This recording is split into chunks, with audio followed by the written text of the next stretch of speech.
We should never, never forget those that gave their lives. This is the sound of a generation rising above.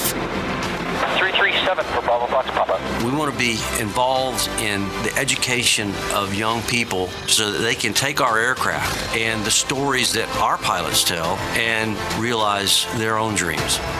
The Commemorative Air Force honors the heroes of yesterday while educating and inspiring the heroes of tomorrow. Your future and how you live your life is dependent on how you think. You can learn more at commemorativeairforce.org right now. Sports talk lives here. Powered by Pepsi. WGS Excellent Haven, Panama City. 104.3 ESPN Northwest Florida. There's no need to fear. The Underdogs are here. The Afternoon Underdogs are on the air. What time is it? Live from the Slim Chicken Studio. 104.3 ESPN Northwest Florida. And we are back with you today. Welcome into the Afternoon Underdogs on 104.3 ESPN Northwest Florida. You can call or text during the entirety of the show, 850-215-6290. I'm David Hayes in the Rib Crib studio with Boston Tim and Old School. How you fellas doing this afternoon? Do you like the new setup?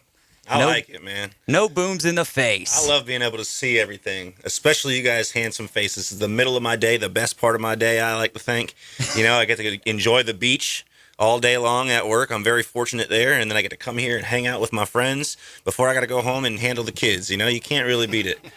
So it couldn't be better than being here with you boys. Let's talk sports. Oh, let's talk sports.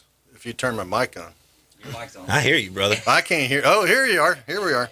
If you turn my mic off. Braves win. Braves win. Ooh, he's coming in with the enthusiasm today. I love it.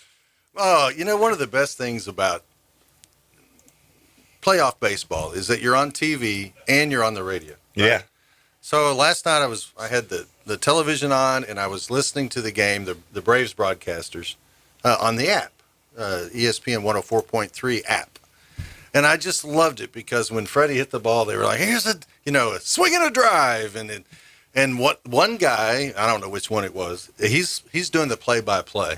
And he's going back, he's going back, he's at the wall, it's gone. The other guy, Joe Simpson, is just screaming the whole time. Hey! It was awesome.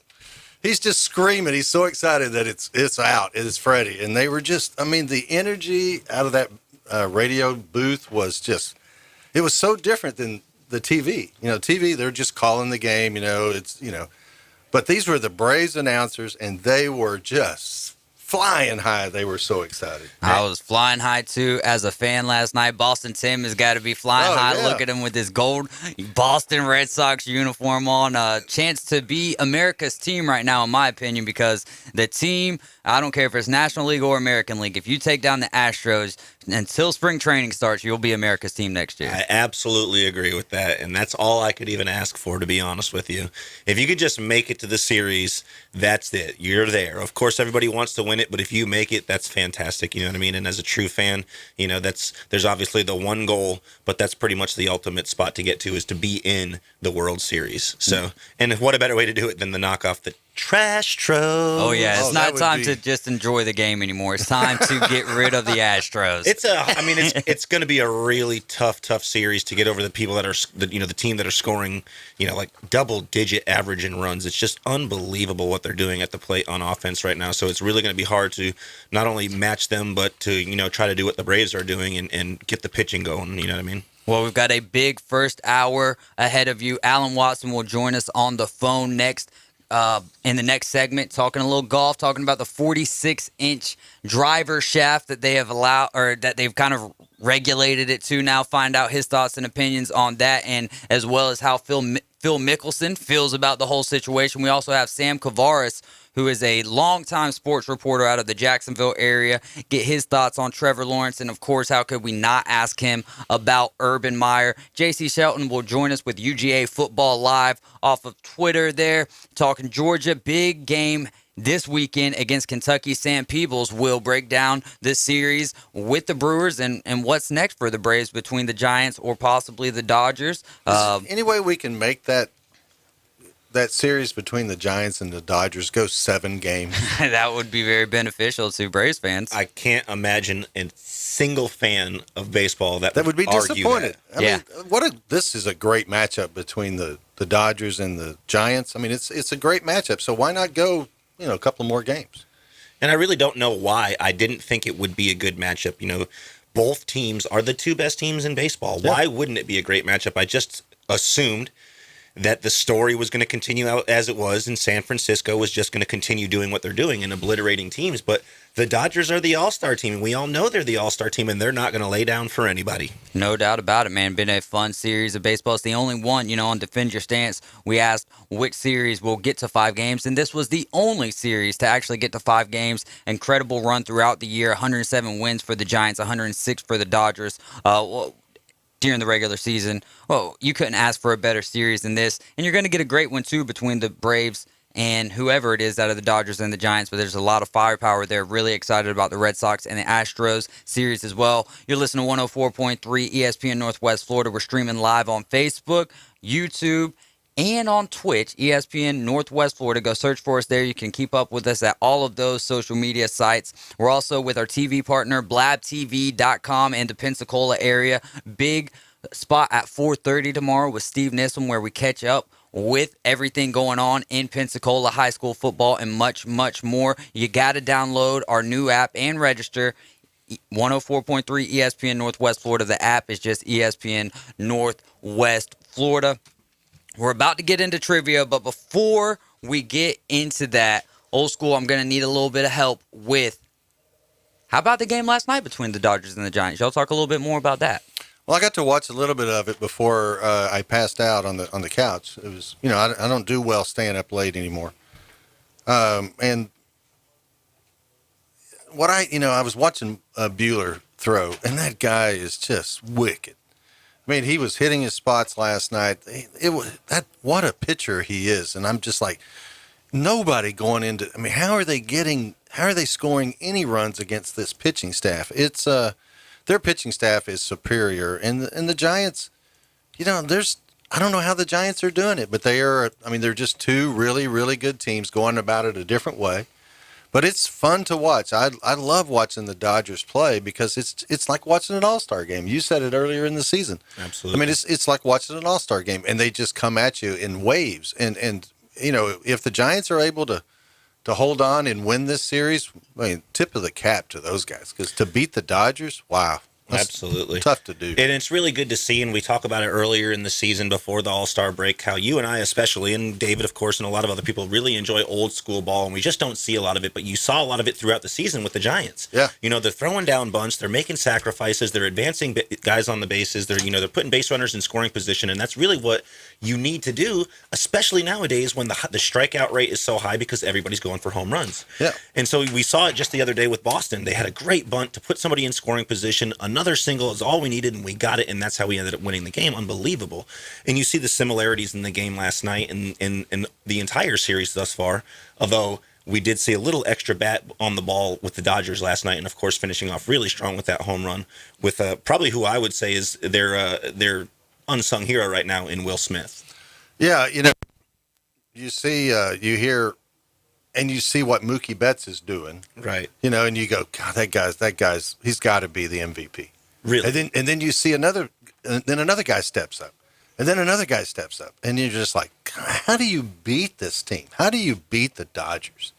But somehow, last night the Dodgers staved off elimination. That's how close it was. They managed to hang in there and take it to Game 5. And I'm just sitting there watching this game, and I'm just like, how have the Giants been able to get this lead on them? Because that roster of players is so good. You're just like, man. And I love the Braves, and I love our roster, but those two teams are just really, really talented, and it's going to be a challenge for the Braves. But I can't wait to take them on. Yeah, it's going to be exciting, and it's good to see you guys go there back-to-back seasons.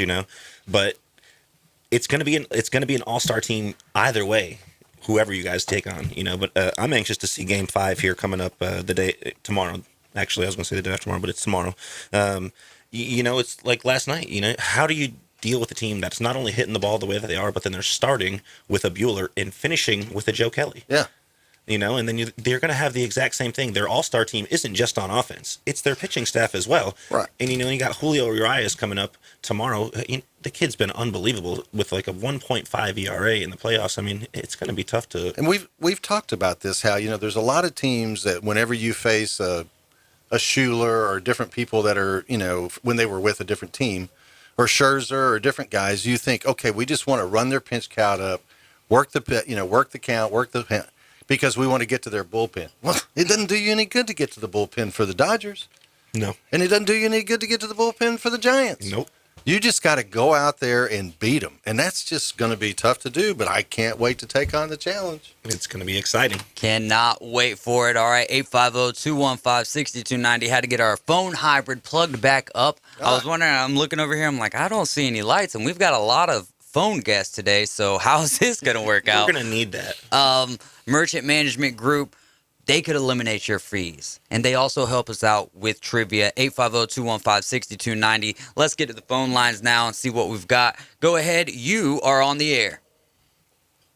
Can you hear me? Oh, yeah, I got you. All right. What do you got for the Afternoon Underdogs? Hey, first of all, love the format of your show. You guys are killing it. It's pretty good. Hey, but this is Coach Mike out at Arnold. Oh, hey, Coach Mike. Coach Mike. Hey, we got our county meets are starting tonight. We got diving tonight at 6 o'clock, and we got 5, 6 pretty good young athletes, boys and girls, be going off that diving board, being coached up by Coach Dana out there. And then tomorrow's the swimming. And I got to be honest with you, between, we got Bay and North Bay Haven out there, but Mosley and Arnold, it's going to be a crapshoot to see who gets it. Their boys should get our boys, but our girls should get their girls. We'll see who's got the most points at the end of the day. That sounds great. Coach Mike, tell us where that county meet is tomorrow night at 6 p.m. It's going to be, the diving tonight is 6 p.m. at Frank Brown Park. And then the swimming, because we can't do them both at the same time, will be at 5 o'clock tomorrow, also at Frank Brown Park. All right. Frank Brown's getting them going. Thank you so much for the call, Coach Mike. Yeah, appreciate it. And again, love the format and love hearing all the baseball talk. Absolutely. We will continue it here in the Major League Baseball playoffs. Thank you so much for the call, Coach. All right, cool. Have a good day. Yes, sir. Coach Mike, getting you guys ready for County Dive Meet tonight, 6 p.m., Frank Brown, and then tomorrow, swimming, 5 o'clock tomorrow, Frank Brown. Merchant Management Group, restaurants, retail shops, and salons and spas. All you got to do is call now, 850-774-0664. If you win the trivia question today, you can get a $25 digital gift card to one of the following restaurants: Maddie's La Casita, Off the Hook Bar and Grill, Paparazzi Gourmet Deli and Pizza, Simply Seafood, or Trigo's. Let's go. Let's get it in. I've got about 2 minutes before we get Alan Watson on the line with us. So if you want to play trivia, 850-215-6290. Now, we talked about the Braves. We talked about the Dodgers, the Red Sox. How about, do you guys have any thoughts on, well, we'll switch gears here a little bit. Sorry for my fellows who do not, or fellows or fellowettes who don't like hockey, but ESPN had NHL for the first time in a long time last night. The Lightning were sluggish to start the season off. You can't really gauge a whole season off of one game, but the Pens got it done last night, 6-2 on the night that the Lightning rose the banner. And then in Vegas, you had a thriller. The Knights got the win 4-3 to spoil the first game for the Kraken. Kraken were down 3-0, battled their way back. But in my opinion, that fourth goal, to me, looked to be kicked in. Yeah, I saw it, and I think it was also kicked in. A big shout-out to Ryan Donato, center, number 9 for the Kraken. First goal ever in the history of the Seattle Kraken. So going big shout-out to him. down in the record books. Right. Unfortunately, they were already down 3 goals, so the celebration wasn't quite what it was deserved of. But, again, a great showing for a brand-new squad. No doubt about it. And their uniforms really look good on the ice. Let's Love get the to some colors. trivia here. The question, you're on the air. Go ahead with the Afternoon Underdogs. For your question, hopefully I can do better on this new format. I did better on the multiple choice you guys used to have. All right. So which former NFL player invented the Nerf football in 1972? Which former NFL player invented the Nerf football in 1972? 72. Wow. Okay. This is a total guess. Otto Graham. That's without multiple choice on that one. That's a very good question. All right. Hey, that is not the answer that we're looking for. Thank you so much for the call, Mr. Richard. Thank you. Yes, sir. So I was watching something on Facebook. It had to do with NFL films, and they were talking about this. The guy who did this was the blocking back for Jim Brown, ended up hurting his back, and then ended up going to the Minnesota Vikings to take over kicking duties there because the Browns kicker was Lou Garza. So he didn't really have, or is it Garza or Groza? Either way, great kicker for the Cleveland Browns. So the answer that we're looking for is not Otto Graham, but we're going to keep it moving here on the Afternoon Underdogs. We're going to be right back with Alan Watson. Don't forget about this Saturday, Auburn at Arkansas, pregame 10 in the morning, kickoff 11 in the morning. Be right back with Alan Watson, the owner of Golf Plus. Weather forecasts overnight, including St. Andrews, Parker, and Millville.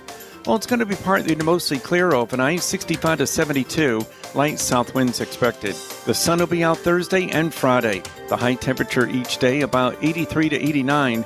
We'll have an east-southeast wind about 10-12 miles per hour Thursday and Friday. Water temperature holding at 82. Over the weekend, a weather front will bring in a chance of showers and thunderstorms. For 104.3 ESPN Northwest Florida, I'm meteorologist Tim Root. ESPN Northwest Florida. War Eagle.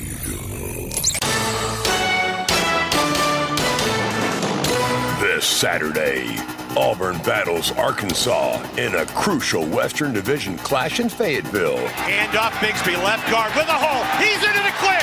20, 15, 10, 5. Touchdown, Auburn! Kickoff at 11 Central on your home for the Auburn Sports Network. ESPN Northwest Florida. Hi, I'm Tracy, your diamond girl at Tracy's Fine Jewelry. Shopping for the perfect diamond can be difficult, but that's why I've trained my staff to be helpful and to offer you a stress-free diamond experience. Pick your sparkle and use our easy layaway plan. Every woman deserves an exquisite diamond from your diamond girl at Tracy's Fine Jewelry. We don't work on commissions. We work for smiles and I-dos. So if you're tired of high-pressure salespeople, stop by and see us today at Tracy's Fine Jewelry. Ben and Deb Collins, owners of Bay Guns and Gear, have been in business since 2010, offering new firearms and accessories with a huge selection available for your hunting needs and personal defense. Turn to Bay Guns and Gear. They have the weapon for you. Discount pricing. And if you can't find what you're looking for, they'll special order it for you. Bay Guns and Gear, across from Grease Pro at 3115 Highway 77. Visit their website, baygunsandgear.com.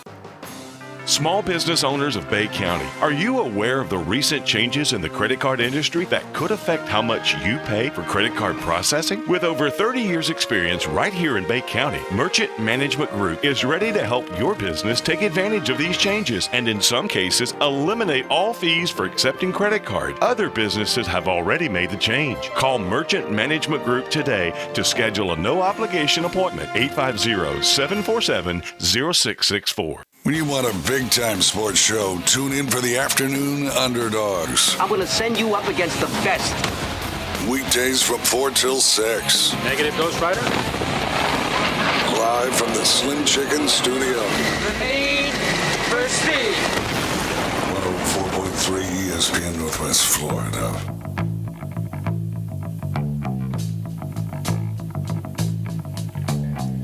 All right, welcome back in, and you need to be listening to our station as well as getting the ESPN Northwest Florida app. Great way to not only win yourself some trivia prizes on there, but as well as also to keep up with great shows like Dan Patrick, Colin Cowherd, the Coach James Hale Show, and of course cannot leave out the Afternoon Underdogs. Now let's get to the phone line where we've got Alan Watson, the owner of Golf Plus. Alan, how's everything doing at Golf Plus? Yeah, it's good, David. Thanks for having me on again today. It's been really busy, a lot of fittings going on, a lot of repairs, and I thought the fall was going to slow down a little bit, and it kind of has a little, but not as much as I had anticipated. I guess when you have weather this good, and you got can play year round, and we've still got tourists down here, so yeah, we're still rocking and rolling. Well, Alan, I got a question. There, in the news, we've heard a lot about this new ruling by the USGA about the length of the driver's shaft. And I wanted to get your thought as to what percentage of players on the PGA Tour do you think that this is going to have an impact on, or do the majority of them stay underneath that? Yeah, this is going to have very little impact. First off, it's a local rule only that can be enforced as a local rule. It's not something that's going to be in play every single tournament. It might not go into play at all if nobody chooses to put this exemption out there. But there are very few guys on tour that play a long driver. And so anything we would consider long as in like anything past 45.5 inches. So most of your standard drivers are built at 45 to 45.5. Every now and then one of these companies will put one at 45 3/4, but nobody builds 46. Nobody builds beyond 46 except for long drive guys, long drive drivers. A lot of times those guys will use 47 or 48 to try to get even more leverage. But nobody that I'm aware of on tour uses a really, really long driver. And, in fact, a lot of them use shorter drivers. So you'll have guys playing 44.5 or 44, sometimes even as short as 43.5 to try to really make sure that they're standing close enough to the ball, hitting the center of the face, getting the most energy transfer they can. They're not worried about whether they're going to get 2 extra yards by putting an extra inch in the driver. That's just not the main concern, and so I don't see this as having a big impact at all, to be quite honest with you. We've got our Facebook group chiming in here, and they brought up wondering what size club shaft Zdeno Chara, the tallest hockey player in the NHL, would need, and they also asked what's the longest club shaft that you personally have ever had to fit someone with? Yeah, so that's an interesting question because I actually have a guy coming in for a fitting next week who's 6'9". So when you have people that are that tall, you do have to go longer. There's just no way to get around it. Unfortunately, the componentry that's available, the head weights, the shafts, grips, everything, it's just not built for building clubs like that. And so the weights are going to be, it's tough. It's tough to make a club that functions properly at that length. Most of the shafts that come from the manufacturer, they'll have about 2, maybe 2.5 extra inches of raw length in what we call the butt end, which is the grip end of the club. And so I have built clubs at 1.5. I've even built clubs at 2 inches over standard. I don't like to do that. I don't like to get beyond about an inch because, honestly, like I said, it just makes it really hard to get the lengths right. But if you're fitting a guy as big as Charles Barkley or as big as this guy you're talking about, the hockey player, if you're fitting some gargantuan person who's nearly 7 feet tall, well, a standard club's just not going to work. And so you're almost forced into having to build longer golf clubs. I try to stay around 1/2 inch to 1 inch at the most for folks because, let's be honest, if you're tall, you probably also have long arms. There aren't too many T-Rexes running around with little shrimpy arms, even though they're really tall. So it kind of balances itself out a little bit. But the big concern when you get into that height is if I'm bending over a lot, now it's like lower back issues and things like that. So hope that answers the question. Yeah, I mean, I think it's interesting about this new local rule because, Phil has come out just fervently in criticism about the ruling, and I don't understand why. I don't really understand why he's making such a big deal out of this. As you mentioned, it's a local rule. It's up to each different club to whether or not they put it into effect. Do you have any idea why Phil would be so adamant about his criticism over this new ruling? Well, obviously I don't know him personally, but I've read the quotes. He is an outspoken player. I think Phil thinks of himself as kind of the spokesperson for everybody, from amateurs to pros. And I think that because of his age and status on tour and where he kind of sits in between, almost ready for Champions Tour, but still on the regular tour, or actually he does play some Champions, but you know what I mean? Like, he's kind of at that middle point in his career. So I think he kind of feels like he's in the right spot to sort of speak for all of golf. He's not too young, he's not too old, kind of thing. And so I think that's why he's reaching this, and sort of really being outlandish with his comments, because I think he feels like, hey, look, if we keep pushing, if we keep making the rules, if we keep being too stringent, we're just going to drive people out of the game and take the fun out of it. And I think that he, probably rightfully so, thinks, who cares? Who cares if your driver is half inch longer than mine, or 1 inch longer, or 2 inches longer? It's not necessarily going to give you an advantage. In fact, longer drivers are harder to hit. So, I think his thought is, why are you bothering, and why are you messing with us? And, we all use relatively the same equipment. This is not like somebody showing up at a go-kart race with a NASCAR, so nobody has some huge advantage, and I think that's why he's doing it. But I think Phil looks at himself as a sort of a spokesperson for all golfers, and wants to make sure that he knows his voice will be heard. Maybe they won't change the rule, but he knows he'll get some press if he talks, Well, Alan, thank you again for joining us from Golf Plus here at 104.3 ESPN Northwest Florida. This is Boston T here, bud. How you been? Hey, Boston Tim. I'm doing good, man. Listen, I wonder, why is it always that whenever there's a new change in the PGA with a club, that there's always a golfer or two or three, or in this case, a number of them that I'm reading, always come back to the issue with the armbar putter. Can you explain that to us a little bit? Yeah, so arm locking and chest locking a putter. So the old broomstick style putters like Bernhard Longer still uses, and Scott McCarron has used over the years, and Adam Scott has used over the years. And then now you've got the arm lock that guys like Matt Kuchar use. So the what that does is it comes back to anchoring. And so you've got guys who feel like anchoring the golf club, where it literally touches part of your body other than just your hands, they feel like that is an unfair advantage because it stabilizes the club. And so, where I fall on this is, I'm not sure that it's that big of an advantage, but I definitely feel like there is some advantage to that. It's just different. And you're allowing someone to have an advantage over another player because they've got the club anchored to them, so it gives them 3 points of contact instead of 2. And, so a lot of people feel like the rules don't allow for that. And so that's why you had them change that rule a couple of years ago, where they said, okay, you got to move it away from your chest, can't touch, whatever. And then that's where arm lock came from, was like, okay, fine, well, we won't anchor it to our chest, but they are anchoring it to their forearm. And again, I don't see that big of a deal, but these guys are playing for millions of dollars. So of course they're going to, if they feel like somebody else is getting to skirt the rules and they're not getting to, then they're going to feel like that's, something they don't want to deal with.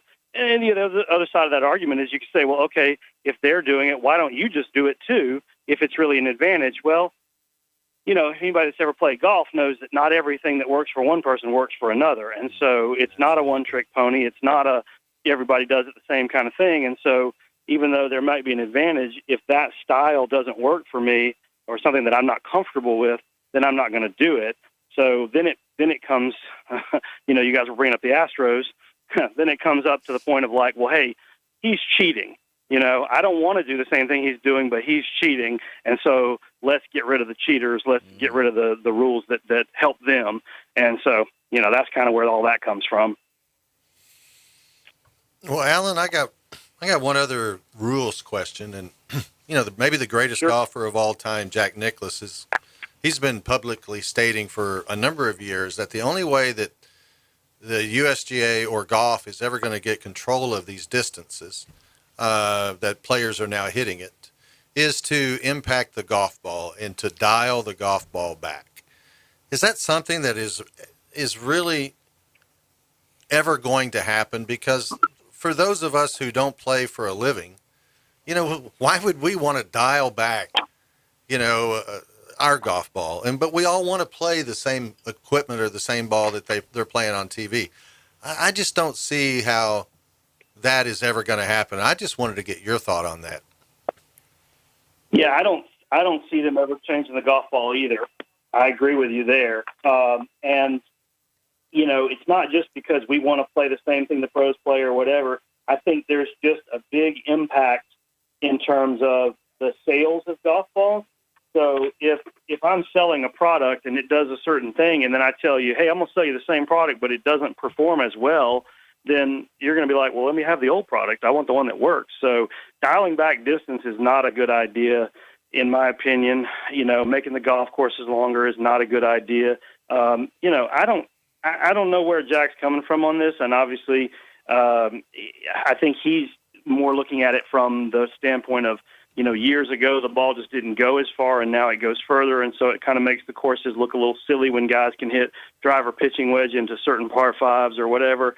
But, I just look at that as that's the advantage of a bigger, stronger guy who can hit it further. And if you take the ball and you dial it back, then you're going to take the I'm going to go old school here and go the Corey Pavins of this world, or the, any of the other guys who didn't hit it as far. If we're going to dial the ball back, it's just going to hurt the guys who don't hit it as far. They already don't hit it as far as the Bryson DeChambeaus and the Brooks Koepkas and the DJs, and now you're going to make it worse for all of them.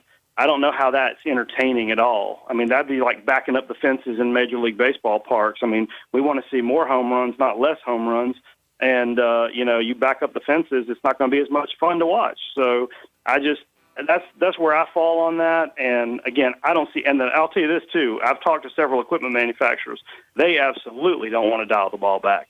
They don't want to have to be told how to manufacture. They know what the rules are in the rule book now, and they build their balls within those rules.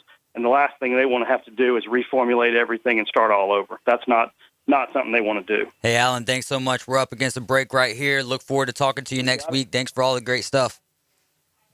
You got it. Thanks, guys. Appreciate it. I love the show. Y'all go out there, check out Golf Plus, Shops of Edgewater. Great stuff there. We also got some great stuff this weekend for you. Kentucky and Georgia following the Arkansas-Auburn game this weekend. They'll be kicking off around 2:30. ESPN Northwest Florida, the Coach James Hale Show, weekday mornings from 7 till 9. Talking about the Florida Gators, the big game is this week, Florida going to LSU. Florida should go to Baton Rouge and should win this football game and accept the fact that there's far too much talent on the LSU team, Coach. Florida's going to run the ball effectively and run it as much as they can and just control the clock, get out of there with a win, and start a 2-week preparation for Georgia.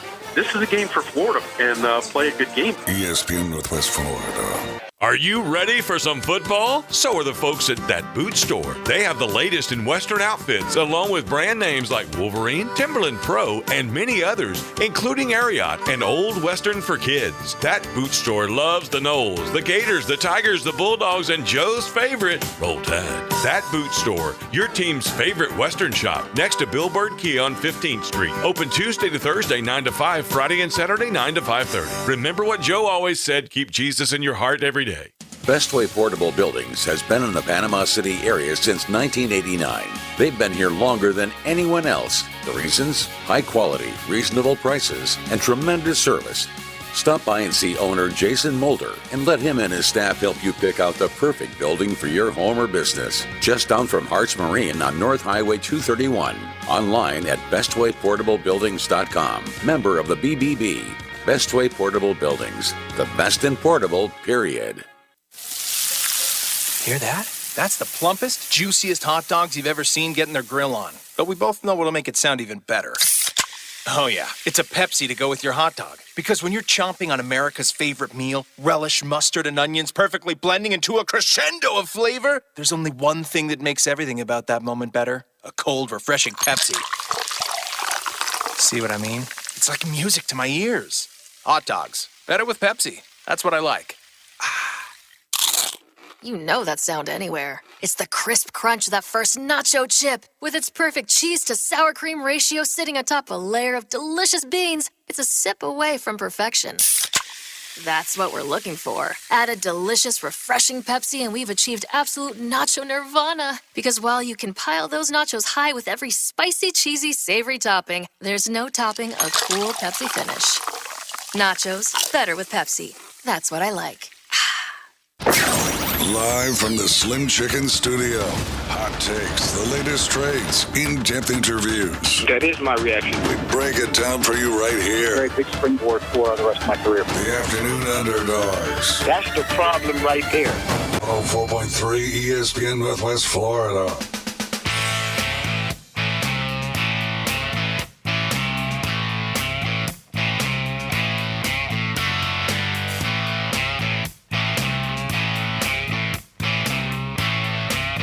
You're tuned into 104.3 ESPN Northwest Florida, riding with the Afternoon Underdogs. I'm David Hayes. We've got Boston Tim and Old School here in the Rib Crib studio. You got to listen to our station and win some cash. Listen for the code word at 8:45, 12:45, and 4:45. 8:45 is there in the morning. The other two are in the afternoon. Take that code word that you hear. Go to the website, ESPNPC.com, or the ESPN Northwest Florida app to enter the code word for your chance to win $1,000 in cash. Now, we've got a great guest coming up right now. Sam Kavaris. He's a columnist, reporter, anchor, journalist, longtime sports reporter for Channel 4 in Jacksonville. So excited to have him on. Sam, how's it going? Thanks so much for being here. And the first question I've got to ask is, you've been around football for a very long time. What are your thoughts on Trevor Lawrence and what he's done to this point in his rookie year?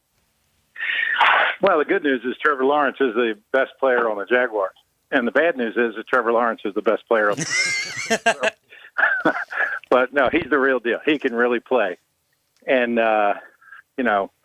Urban Meyer can't screw him up. I mean, he's got Bevel and Schottenheimer kind of working with him, and they both know how to develop quarterbacks in the NFL. So no matter what Urban, comes up with next, he's in good hands with those two guys, I can tell you that. And the thing is, people forget. In the NFL, the reason the drop-back quarterbacks and all that work is because it works. They've been doing this forever, and he's able to kind of come back and look around, do his progressions. When he looks to that last check down guy, he sees him. He doesn't have to guess that he's there or look around a lineman. At 6'6", that makes a difference. That's why Josh Allen is so successful. And if you ever have met Troy Aikman or Jim Kelly or Dan Marino, you'd swear they were tight ends. I mean, these guys are 6'4", 6'5". They can see downfield, and that's what Trevor Lawrence has, and including a lot of other really special talent, that's for sure. Well, we got a big game across the pond coming up this weekend with the Dolphins. What do the Jaguars need to do to kind of turn things around and to get their first win of the season? Yeah, this is the game they'll win.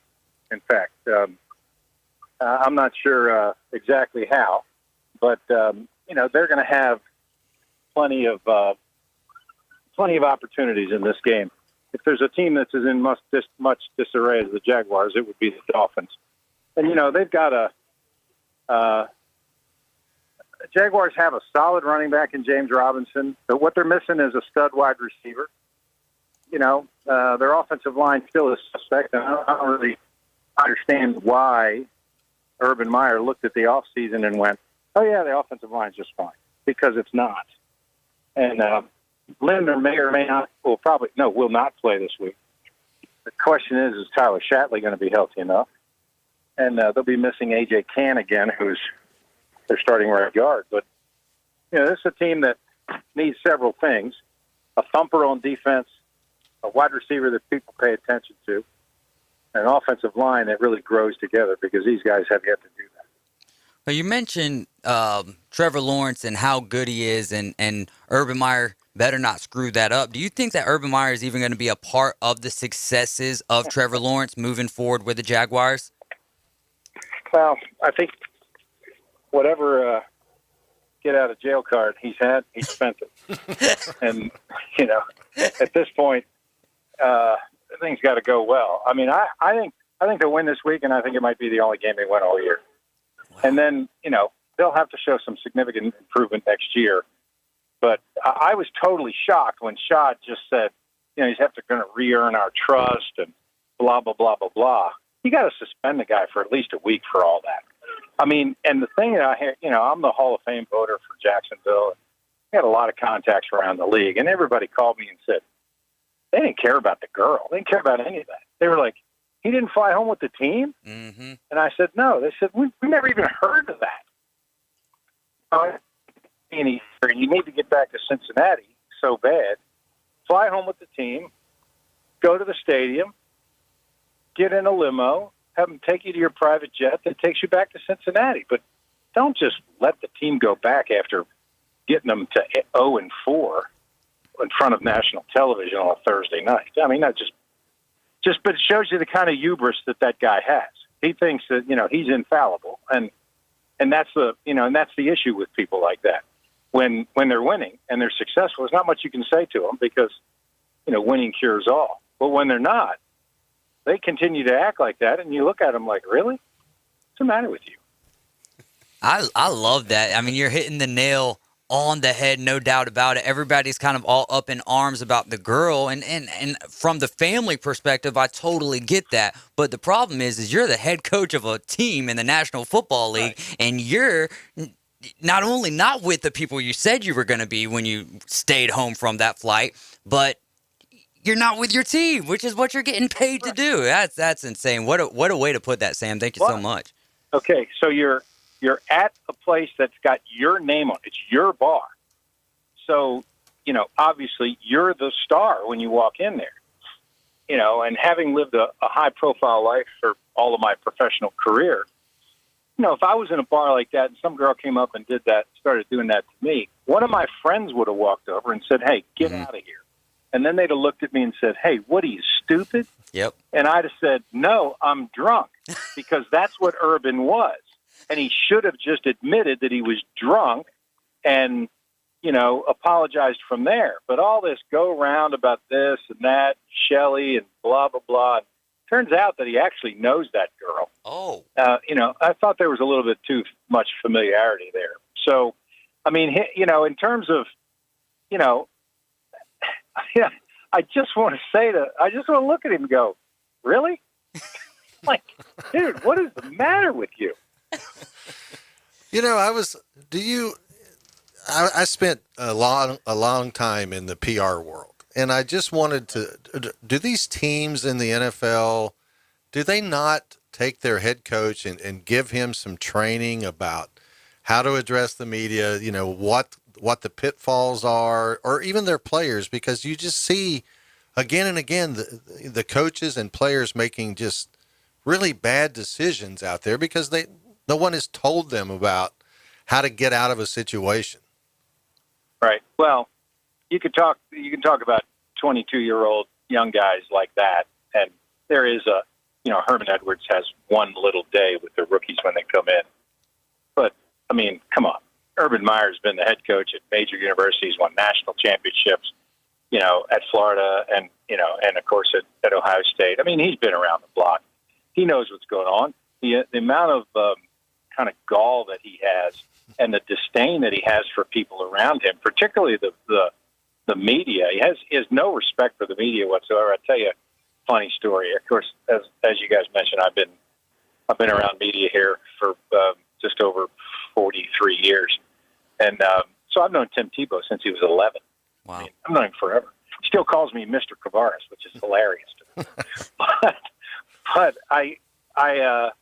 I'm down there the year he's going to win the Heisman Trophy. I'm standing there outside the gate at practice. He comes out, hugs me. Hey, Mr. Kavaris, how you doing? Blah, blah, blah. I start talking to him about the Heisman because I've been voting for the Heisman since 1978. And I tell him, here's the things they're going to ask you when you go up there. Here are probably the right answers. I want to see the Statue of Liberty. I want to see Ground Zero. And I go through a lot of just kind of like you were just talking about, a little bit of training. Tim was a young guy. I mean, heck, he was a sophomore at the time.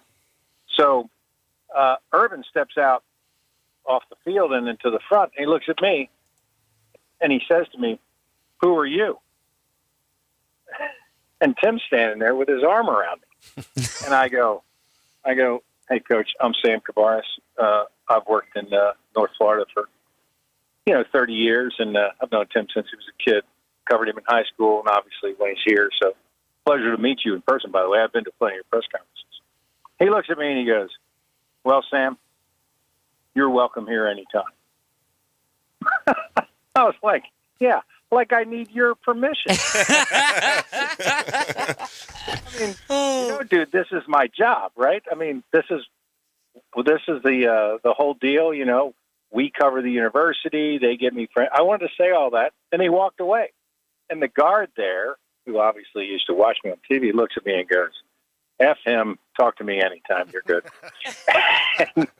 So, I just think, as much as I dislike him, covered him for 17 years both at Florida and Ohio State, he is a smart football person. But he can't quite grasp that this is a very different environment, a very different game, and it's evident by, more than once he has said, geez, I looked up, and we were in our second drive, and it was already the middle of the second quarter. And in college, you had 4 possessions sometimes in the first quarter. Well, that's not the way the NFL works. And then just this past Monday, he said, we're trying to be a 250 team, 250 through the air, 250 on the ground. And somebody noted that no team in NFL history has ever averaged 250 on the ground, by the way, and only 4 teams since the Super Bowl era have ever averaged more than 200. So, for him to say that just shows, again, a lack of understanding of how that game not only works, but how games are won. And if he doesn't kind of come around to that, I think Shad's got to make a decision about whether this was the right move or cut bait and move on. Well, Sam, you bring up Shad, and it's interesting. I was wondering your perspective on the lawsuit that he's just taken in as of yesterday with the investment firms up in Connecticut, stating that he's tried to avoid nearly $250 million in taxes over a 4-year period. Do you know anything about that? Can we dive into it a little bit?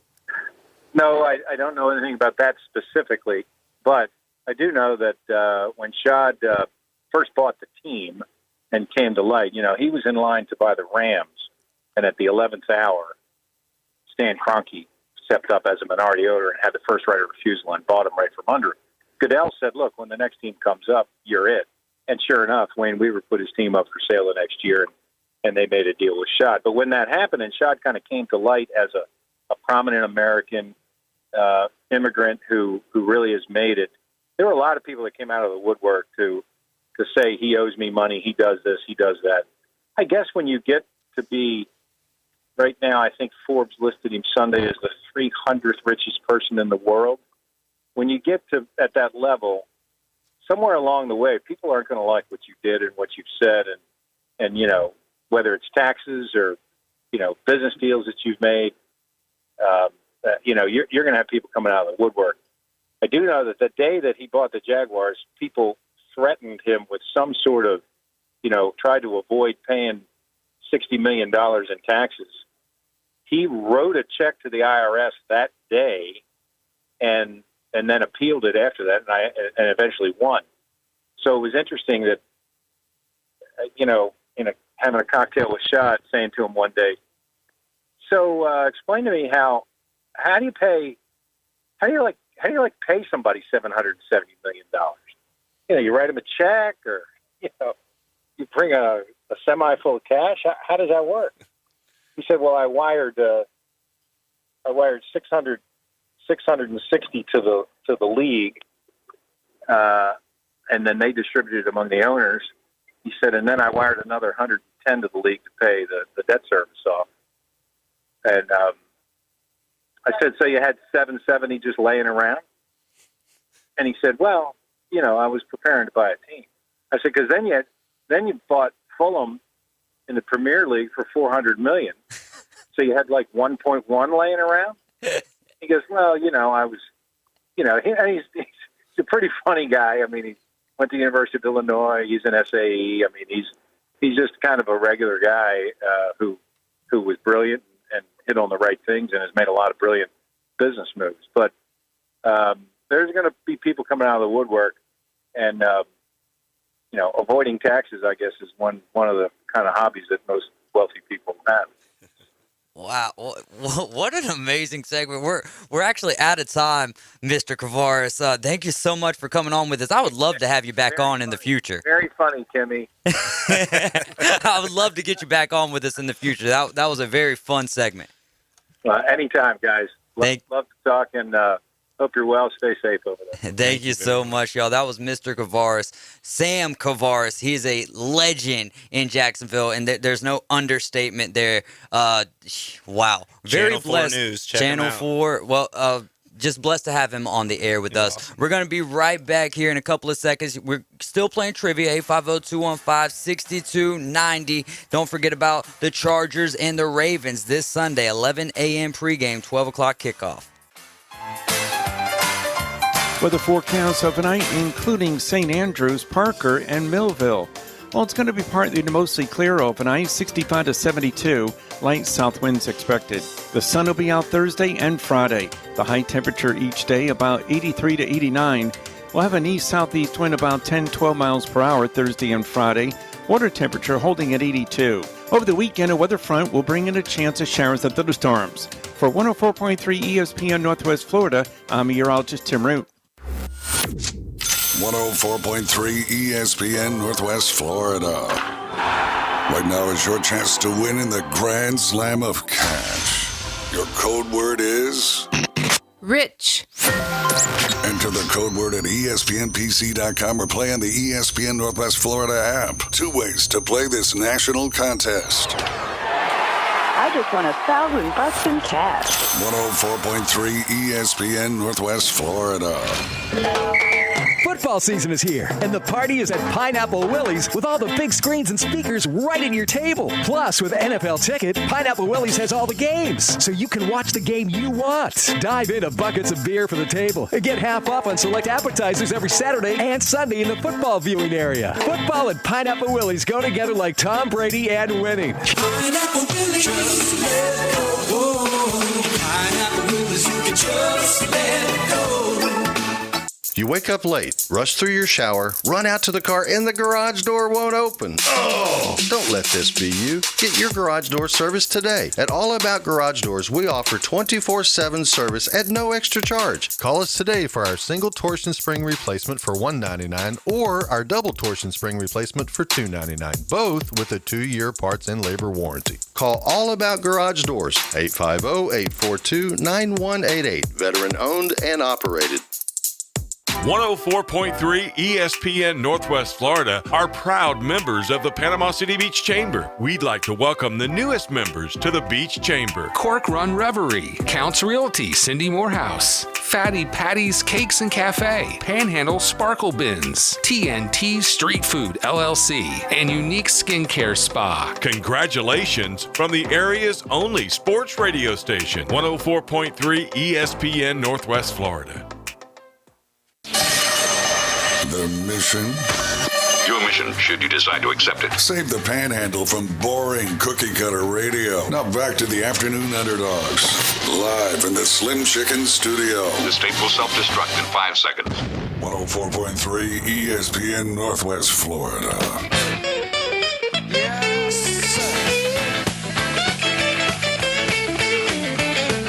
What a segment that was. Sam Kavaris, man. That was one of the more fun ones that I've ever done, no doubt about it. Hey, and always, we've got some weather here in the Panhandle. Great weather right now, but Tim Root does a great job here for us at 104.3 ESPN Northwest Florida, keeping us up to date on breaking weather or great weather. Either way, it's all the same. 850-215-6290. We still got a trivia question up in the air. What former NFL player invented the Nerf football in 1972? First question for Defend Your Stand, sponsored by Emerald Coast Damsel, Independent Damsel Pro for Damsel in Defense. I pity the fool who doesn't use our tool is Lamar Jackson, proving people wrong about his ability to throw this year. Tim? I mean, I think he certainly looks unbelievable. 86%, and at the very least in Monday night's game. Are you talking about that game? Yes, I mean, 442 yards, 86%. But you can see it over the course of the first third of the season that he doesn't do that all the time. He's not consistent with that.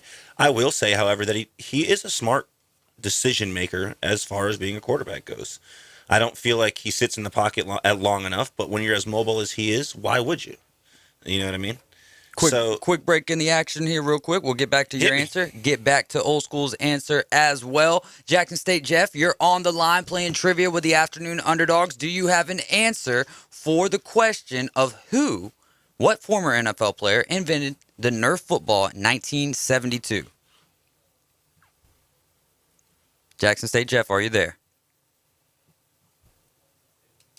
All right. Don't know what happened to him. Can't hear him, though. So we'll clear the line and get him ready to go. I do know, though, he told me on the phone, he's got the right answer. There's no doubt about it that he's got the right answer, but I need you to say it on the air. Jackson State Jeff, not sure what happened there. Give me a call back here. All right, we'll go back to Lamar, though. I mean, so for me, I mean, is he proving people wrong?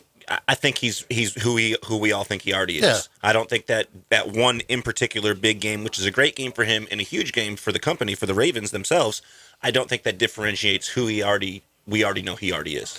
Well, I mean, I think people get caught up in watching people how they throw the ball. They watch a Justin Herbert, or they watch, Tom Brady, or right. And they have a pretty throwing motion.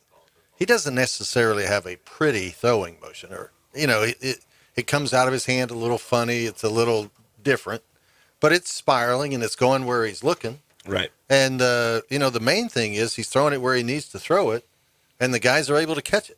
And that's all that really matters. Absolutely.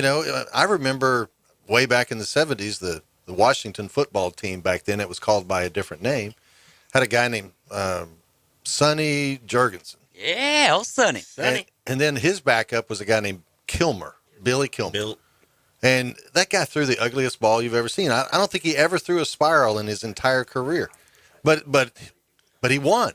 And that's what we want. We want a guy to win. And that's what Lamar Jackson does. He wins. Right. And they got that new line that you'll see they'll show on in between plays where they're showing the mechanics of the quarterback, and the line highlights the very specifics of how that person throws the ball, and they kind of compare quarterback to quarterback. Right. And it doesn't matter. The kid's doing it, and he's doing his job. Right. He's getting the job done, and he's going to get the bank. I guarantee that. And that's what matters, is he's throwing it, they're catching it, he's winning, and he's growing as a quarterback. Right. And it's really reminiscent to me of and it fits in well with you conversing with you is, back in the day there was many commentators that would always want to put down Jim Furyk's swing. Yeah. Oh, yeah. But did Jim Furyk, or did he not win some damn championships? He won a bunch of them, and he won the big ones, too. Let's try to win a championship right here with Merchant Management Group Trivia. Jackson State Jeff, you're on the line. Go ahead and give me your answer for the trivia question today. Mr. Fred Cox. And Fred Cox is absolutely the correct answer. He is the former NFL player that invented the Nerf football in 1972. Hey, when we get off the line here, Jackson State Jeff, go ahead and shoot me a text so I can get you all set up with your prizes. But I understand that you have a question for Boston Tim. Hit me. Well, actually, yeah. I have a statement. First of all, first-class Boston Tim, I want to appreciate the hospitality you gave to the table on the last beat down. Everything was fantastic. And I found out that the next one's on the 30th. So I think that I'm going to be in town, and to honor you, I'm going to dress in some garb that you will be honored for me to be in your midst. Oh, man, I can't wait. I was just going to ask you after you were finished if you were going to be able to make it to this event. It's going to be a big one right there the day before Halloween, so there'll be a lot of people dressing up for the costume contest. I'll be anxious to see you there. Yeah, I'm gonna have to stick out for you, boy. You be showing out on us. Let's do it, man. He does. It's going to be something wild this time. It's Halloween, baby. When is it not wild? I'm excited to see what Boston Tim has this time, October 30th, beat down at the beach. A big one coming up. Hey, Jackson State Jeff, thank you so much for the call. Don't forget to hit me with a text so that I can get you all squared away.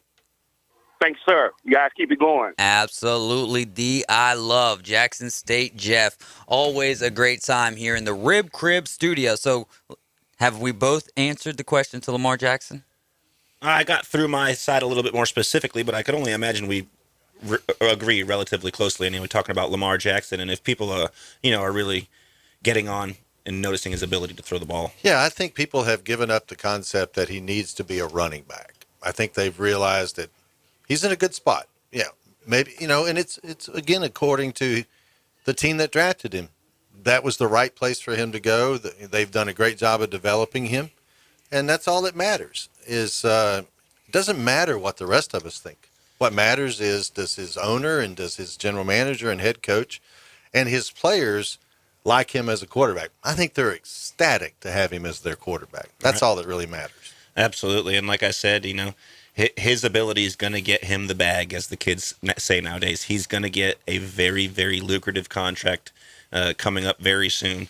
And it's going to be well-deserved. You know what I mean? He's an exceptional athlete, and it's really, he's one of the very few that are on his level. One of the things that's standing out to me right now is how many times he's getting in these games where they're losing all the way till the end and he's pulling them out. And what does that remind you of? Patrick Mahomes in the last 2 years where they'd fall behind and the next thing you know, they're in the driver's seat. And he proved it again this Monday. And the Colts had their backs against the wall. They're in the AFC South there where the Titans are sitting at 3-2, very catchable, but they dropped to 1-4. And you know that the Colts were trying to give them everything that they got. And what happens? Carson Wentz throws for 402 and Lamar Jackson says, I got you. So last week, plus 300 yards. This week, plus 400 yards. I do think that he's proven people wrong overall about him not just being a running back at the quarterback position. Is he still a great running back with the air quotes going on? Absolutely. The man can, if you don't have the right defense in check, if you don't got a good spy on Lamar Jackson, he's going to make your defense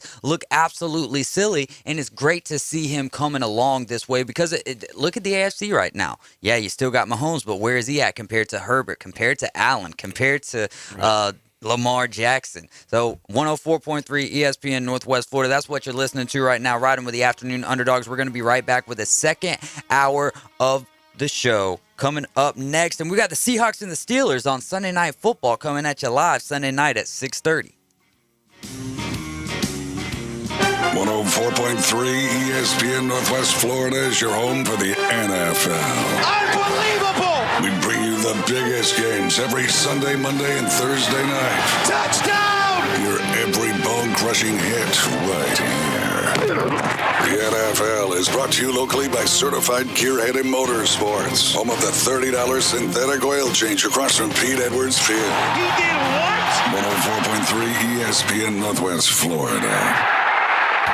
Kings by Blood Cleaners is your go-to for the cleaning of your office, home, or condo. Ready to remodel? Let Kings by Blood Cleaners do the demo work for you. Clean up or clean out commercial, foreclosure of homes, apartment complexes, and commercial buildings. Contact Kings by Blood Cleaners for a local, no-obligation free estimate. Kings by Blood Cleaners offers 7 days a week service so that it's convenient for you. They do things the way your grandmammy used to do it. Call Kings by Blood Cleaners, 850-704-8470.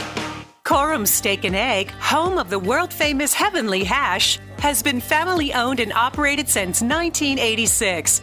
Open daily 6 a.m. to 10 p.m.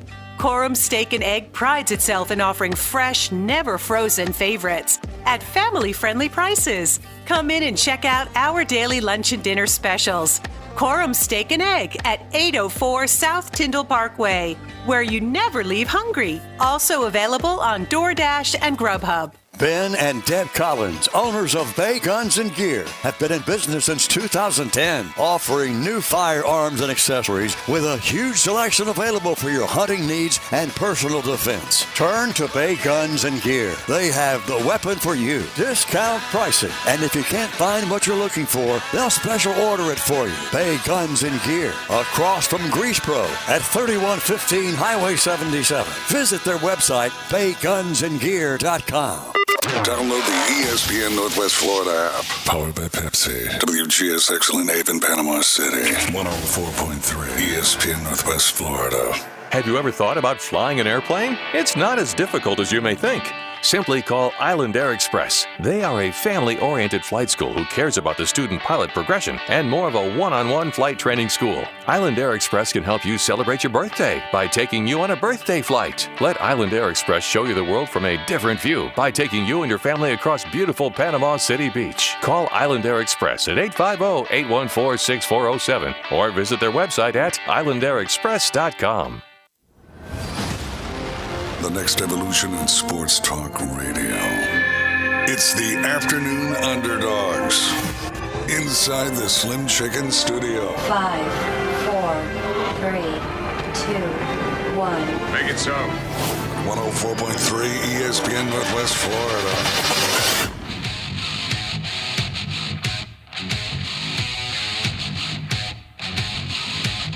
Welcome back into the Afternoon Underdogs. Here we are for hour 2, 850-215-6290. Had a great trivia winner today in Jackson State, Jeff, answering the question of what former NFL player invented the Nerf football in 1972, and the Nerf football, such a thing that was huge in all of our lives. The answer was Fred Cox. Let's talk a little bit about the NFL games from last week. Green Bay and Cincinnati, the battle of the missed kicks. Old School, what did you see? Wide left. Wide left. Wide left. One more shot. Oh, that's good. I mean, it was crazy. I've never seen professional kickers struggle like that. And then the poor Cincinnati guy, that's the guy I feel bad for, because he misses and doesn't realize he misses, and he's celebrating. But it just goes to show you that it's kind of like golf. I mean, it's not an easy thing to do. And these guys that do it so proficiently, they are incredibly good.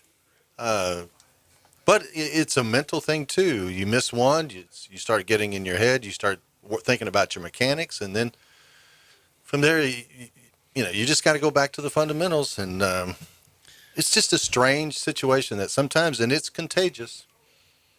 And once it happens to you, then maybe the guy on the other side looks over and he sees his opponent doing it. Then it starts getting in his head. I don't know. I mean, it's like they changed the ball or something. You know, week 5, NFL ties the record with 12 missed extra points. Yeah. You're taking away one of my winners and losers. Comes only in second with 12 missed field goals as well. So it's not as if it were the one game, and unfortunately that one was that had a majority of 5 of the right? 24. But still, I mean, it was all over the game this weekend, and it was just unfortunate to watch, and it really, really hurt some people's bets. Because, a couple points here and there really, really hinders the difference between you making your money and not making it. And that's what makes it so fun, the betting world. Not only do you have all the prop bets and the DFS, the daily fantasy sports, but just when you're betting the spreads, a minor kick, a blocked punt, and then all of a sudden the team is in contention to get within that spread, those points, the point spread there. Man, you got to feel for Aaron Rodgers, who really kind of put Mason Crosby in the correct position multiple times in that game. How about Joe Burrow after the miss by Crosby in overtime, and then Evan McPherson gets the chance to go at it, and he nicks it off of the top left upright and is literally celebrating, and then that's not going to work out, and then the Packers end up. But the top of the goalpost has a little streamer flag on it, right? So that they can tell which way the wind's blowing, and the ball hit the streamer. Yeah. But it doesn't count. Does not count for nothing. Another game kind of more or less resembled a college football game, not so much an NFL game. The Chargers ended up beating Cleveland. Cleveland, what a game they had, too. I think they're the first team to have over 400 yards, over 40 points, and still lose that ball game. The Chargers looked really good, though. You got to give it up to Justin Herbert. You got to give it up to the Browns as well. Don't want to take anything away from them. But what the Chargers were able to do, and even then, they could have kicked the field goal there at the end to win with time expiring. But what did the Browns defense do? Pretty smart. They're dragging Austin Eckler across the goal line for them to get a little bit more time with the ball, and it just fell a little bit short. Baker Mayfield couldn't get the job done. What did you guys see from this Chargers-Cleveland Browns game? Yeah, I mean, I thought it was a very interesting game. I had never seen that particular style, whatever you would want to call it, that defense do something like that, and it really brought some curiosity to me. So I'm looking it up, and I'm trying to find something similar, and I couldn't find anything in the NFL history where that had actually happened before. So that alone, to me, was really intriguing. It was really cool to see. And then, that gives them 2 touchdowns, though, in the last 2 minutes through 3 minutes and 15 seconds of the game, you're relying on your team trying to come back because Baker's having such a good game. You think it's going to happen. Unfortunately, they fell short, though. And another thing there for me is watching Austin Eckler have like 6 to 7 points going into that fourth quarter, and then all of a sudden he's in his 20s, working on his way to the 30s. So that extra time there for Austin Eckler for his fantasy owners was absolutely huge. Old School? Well, I think the impressive part for me about that game was how the complete trust that the Chargers have in Justin Herbert. 4th down and 7, they don't care. they're going for it. They just have complete faith and trust in him that he's going to make a good, smart decision. And he's a big dude, man. That guy is a big man, young, but still, I mean, he's making the plays, and he's not afraid to take the chance and go win a game. And that's what you want, is a guy that is not afraid of the big moment. And the big moment does not scare Herbert. Right, and you see the similarities between he and Mike Williams and Drew Brees and Michael Thomas in their last couple seasons together with these guys in their first couple seasons together. I mean, he is throwing the ball to him a lot. Yep. Now, Mike's already got 31 receptions on 51 targets in the first 10 games, 16 of them coming in the last game. And almost, you're averaging 10 targets per game. That's a ton. And he caught half of them at 8. He caught half of them, and, 4 of the 8 that he didn't catch were great defense bat downs. That's just unbelievable. Well, defense, then there's nothing you can do about that. Well, you had the week before where I don't remember the targets that he had, but he only had the one catch. But then the week prior to that one, he was scoring in the 30s in the fantasy world as well. So, yeah, he's really becoming one of those top targets for Justin Herbert. And the good thing about that is when you're number 2, we can basically say Mike Williams is the number 2 there because Keenan Allen is the number 1. So he gets the majority of the recognition from the defense. And then all of a sudden, Mike Williams is streaking down the sideline for a 75-yard touchdown or so. The same thing we've seen in many teams, especially in Atlanta, and the rising of Calvin Ridley over the last couple of years, and Julio Jones always taking the number 1 defender, and a lot of times taking a double and leaving him wide open. And when you got good hands, you're going to get good plays. No doubt about it. But wasn't Mike Williams, people beginning to question whether or not he was worth the high draft pick, because he wasn't putting up a bunch of numbers. He wasn't able to stay healthy. And he couldn't stay healthy. Right. So now he's got Herbert, and man, this all of a sudden he's erupting. He's becoming, very well known, very well talked about now. I'm sure a lot of fantasy guys are wishing that they had taken him on their team. I just think it's interesting how a player can be in the league for 2 or 3 years and then explode. Well, I think it's also similar to what you were saying about the executives and the coaches and how they feel about Herbert. When you as a player have somebody that has the confidence in you to go out there and do whatever you think is necessary to make the plays proper and make them happen, then you're going to play better. And Mike Williams has that in his quarterback. And now that he has a quarterback that truly believes in him, and you can see it with the consistency in which he's getting targeted, then he's going to play better. And that's what we're seeing right now. And I think this is really the best we've seen him play. Sunday Night Football, I didn't get a lot of time to talk about this on Monday. Yesterday, we were off for the Braves to clinch their spot in the National League Championship Series. The Buffalo Bills all over the Kansas City Chiefs after what felt like a 2 or 3 hour halftime delay there due to the weather in Kansas City. Is Buffalo the new top dog in the AFC? Boston Sam, what do you think? I mean, I said it before the game, and I think that it's air apparent that they are. It's hard to say that they're not. Their defense is very strong, although it's actually a little bit weaker than it was last year. It's still very strong. They look good, but their offense is so well balanced. It's really hard to tolerate. Who is capable of dealing with them right now. They haven't really played any great teams, so it's hard to determine on the short amount of games that we've seen, but they are playing great, and you can't deny that. They're putting up a lot of points. Well, something that you said there with the defense might be giving up a little bit more yards per game than what they were last year, but as far as the turnover department goes, they've already got more, I believe it's interceptions, could be turnovers in general, more so to this point in the year than they had all of last year. So they're getting the ball and they're getting it for their offense and making a short field for their offense as well. Absolutely. But, last year the offense for the Chargers was really good, but their defense kept giving up big leads. This year it seems to be a little better. The defense is better. I don't know if that was a focus point of them in their off-season acquisitions and draft and free agency, but their defense seems to be much more solid, throughout the game and not just giving up big leads like they did last year. That's a good point as well. How about your Patriots here before we get to JC Shelton with UGA Football Live? They got a big win, 25-22 over the Houston Texans. For a little while there, it looked like the Texans were going to be pulling somewhat of an upset not even somewhat, definitely an upset, but Mac Jones leads them back. Nick Folk having another big game for the Patriots as their kicker and, almost took down Tom Brady and the gang of the Buccaneers if it wasn't raining or if he was 2 to 3 yards closer there. What did you think of the Patriots avoiding embarrassment with a 10-point fourth quarter? Well, I think it was huge. It was absolutely something that we needed in order to stay relevant for the duration of the season. I think, we were getting to be in that point where we're looking like the Jets, and you just can't be. That's a bold statement. You guys don't look anything like Listen, we lose one more game, and we're pretty much the Jets. But y'all beat the Jets. We'd be 1-4. At least you beat the Jets. With the only win we have being over the Jets. Well, look at the Tennessee Titans. Listen, it might be a far cry, but as a Patriots fan, you can't expect much less after 20 consecutive winning seasons. But no, I think they looked good. I was impressed. It was another one of those games where there were 4 or 5 missed kicks in the game, starting initially on both teams missing both of their first extra points, and then a field goal, and then 2 more extra points after that. So it was tough for the kickers over there as well. It was a rough game as far as that goes, but how amazing is it that the person who is having the tough game is the person that comes out and wins the game for you? So huge deal for Nick Folk. If he misses another field goal, he might not be kicking for us this week, but making that field goal, winning the game, he solidifies himself a position, I think. I'm excited about it. I think, Jones had another good game.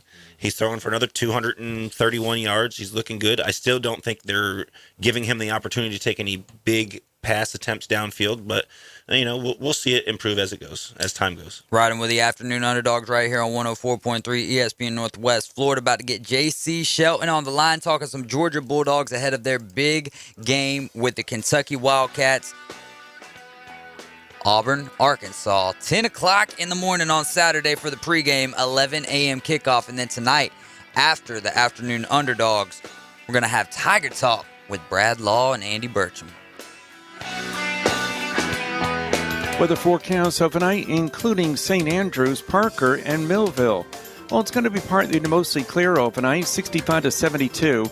Light south winds expected. The sun will be out Thursday and Friday. The high temperature each day about 83 to 89. We'll have an east-southeast wind about 10-12 miles per hour Thursday and Friday. Water temperature holding at 82. Over the weekend, a weather front will bring in a chance of showers and thunderstorms. For 104.3 ESPN Northwest Florida, I'm meteorologist Tim Root. 104.3 ESPN Northwest Florida is your chance to win cold hard cash. Hi, this is Ernie Mello from Lynnhaven, Florida. I just won $1,000. 2 ways to win this national contest. Listen weekdays at 8:45, 12:45, and 4:45 for a new code word. You hear it. Enter the code word at ESPNPC.com or use the new ESPN Northwest Florida app to play. The Grand Slam of Cash.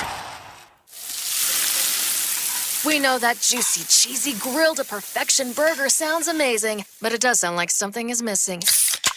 Pepsi, baby! The yin to this burger's yang. Burgers and Pepsi go together like burgers and Pepsi. This perfect blending of flavors makes every bite of lettuce, every sesame seed on the bun, and every sip of that crisp, refreshing, ice-cold cola a journey to Foodtopia. Burgers, better with Pepsi. That's what I like. Is that the sound of an ooey gooey, cheesy, crunchy slice of P-I-Z-Z-A? Obviously. But as good as that sounds, we think it can get even better. Oh yeah, that's the sound of a freshly opened fizz-filled Pepsi. The only thing that can take this flavor medley of crunchy dough, mouth-watering cheese, and savory sauce to the next level. How about another bite? Pepsi and pizza sound like a match made in heaven and taste even better. Pizza, better with Pepsi. That's what I like. Hi folks, it's Tracy with Tracy's Fine Jewelry and Coin and Bullion Reserves. Did you know that we do more than just sell some of the finest jewelry in town? We can engrave on your wedding band, locket, Yeti cup, or almost anything. Need your watch battery changed? We can do that too. Our expert will even evaluate your coin collection. And of course, we always pay top dollar for your old gold and silver jewelry. See, there's a lot more to Tracy's Fine Jewelry than a lot of pretty sparkly things. Come and see us today at Tracy's Fine Jewelry. Doing what other stations can't. The Afternoon Underdogs is live and local. Text or call into the Slim Chicken Studio. 850-215-6290. Always be sure to listen for the dial tone. 104.3 ESPN Northwest Florida.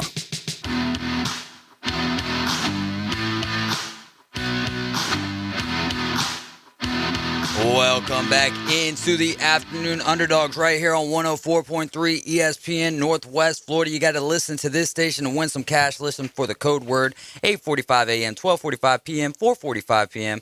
Take that code word, go to the website espnpc.com or in the ESPN Northwest Florida app to enter the code word there for your chance to win $8,000 in cash. Now let's get to the phone line. We've got JC Shelton with UGA Football Live.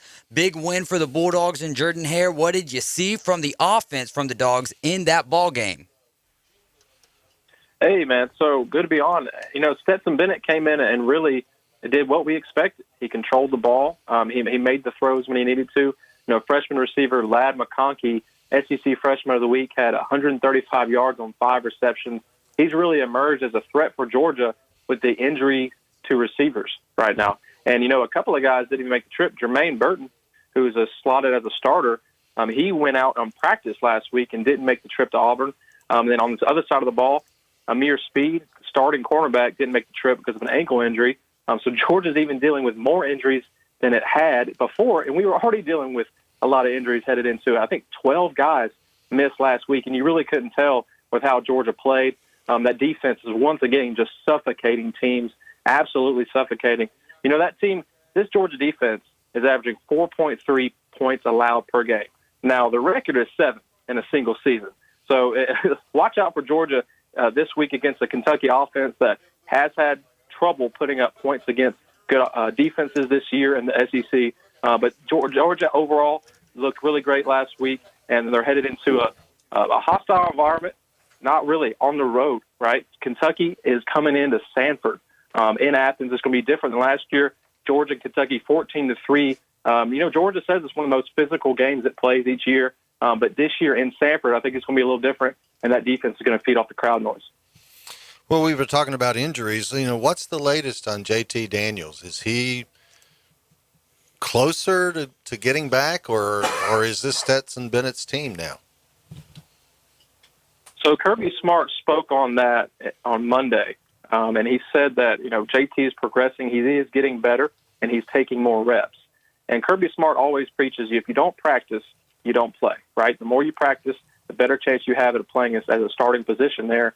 And so the more reps we see JT get, the sooner he's going to be back. And he is throwing more this week, Kirby said, but he's still working back. That's the reality of it. He said that the head athletic trainer, Ron Kerson, has him on a pitch count, and that was a quote from Kirby Smart this week. So I fully expect Stetson Bennett to still step in this Saturday and play. We got Florida in a couple of weeks. We got a bye after Kentucky this Saturday, and then it'll be Florida in Jacksonville. So we could see JT get some playing time there, but I really expect Stetson Bennett, him to take the reins on Saturday again. Well, this matchup coming up with Kentucky, these are the the last two undefeated teams, excuse me, in the SEC. What's the strengths of the Kentucky program, and what's the weaknesses of the Kentucky program?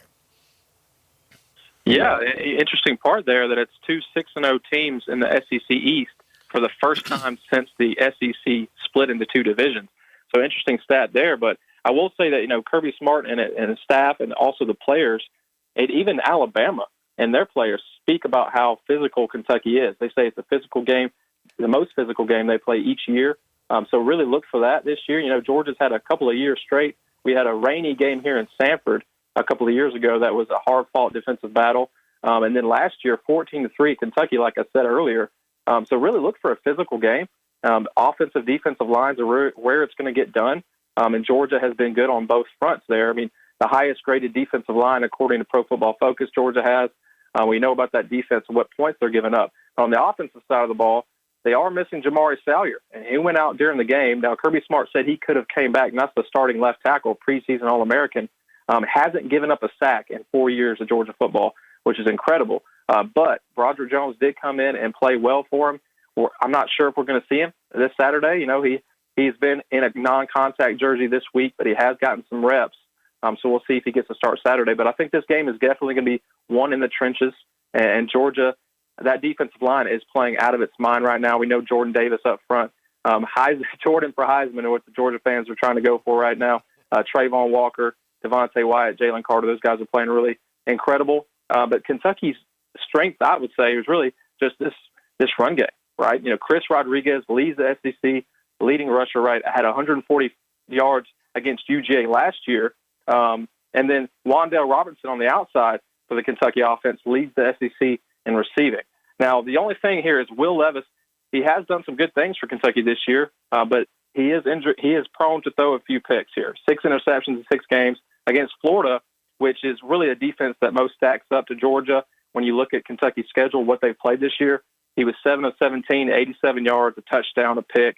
So it's going to be really difficult for Kentucky to move this ball. But it is each week. I know we talked about it when I came on about Arkansas week, and we spoke about how Arkansas offense was playing well, and how KJ Jefferson was mobile, and how Treylon Burks on the outside was giving people problems.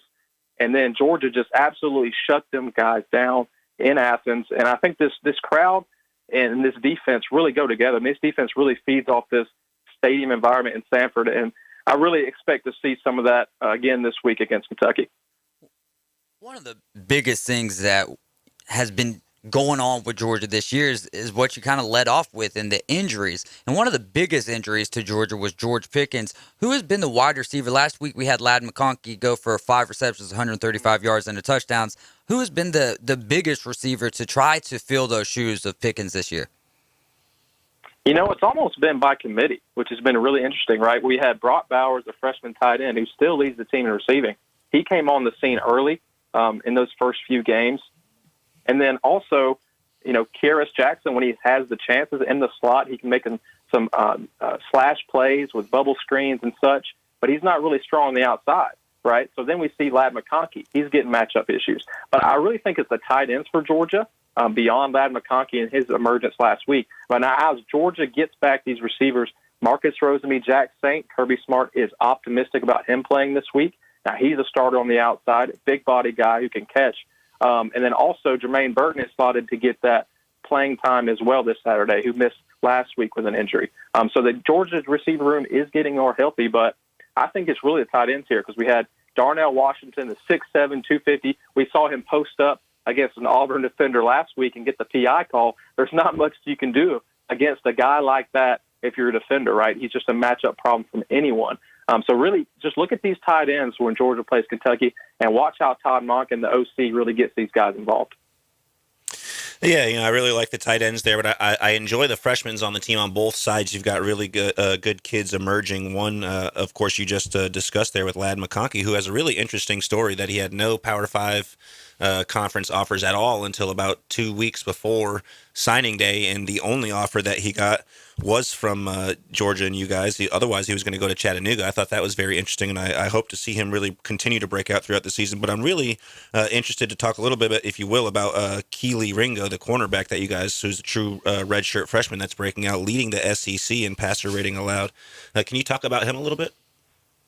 Yeah, what a stat you brought up there. Actually, I was going to talk about too, so we're on the same page here. But Keeley Ringo had to step in and even get more playing time, right, because Amir Speed, our other starting corner, was out for last week, and nobody knew about it until they took the field on Saturday. It was Keeley Ringo opposite of De'Aaron Kendrick, who's playing really well this season, the Clemson transfer. But Keeley Ringo, as a guy who nursed, as a true freshman, came in early last year, enrolled early in January, and worked his butt off, and then a shoulder injury derailed his whole first season, right? He got a little bit of playing time in the Peach Bowl against Cincinnati last year, and then didn't really get meaningful reps in that game, right? He came in a backup role, but then worked all off season with the starting unit.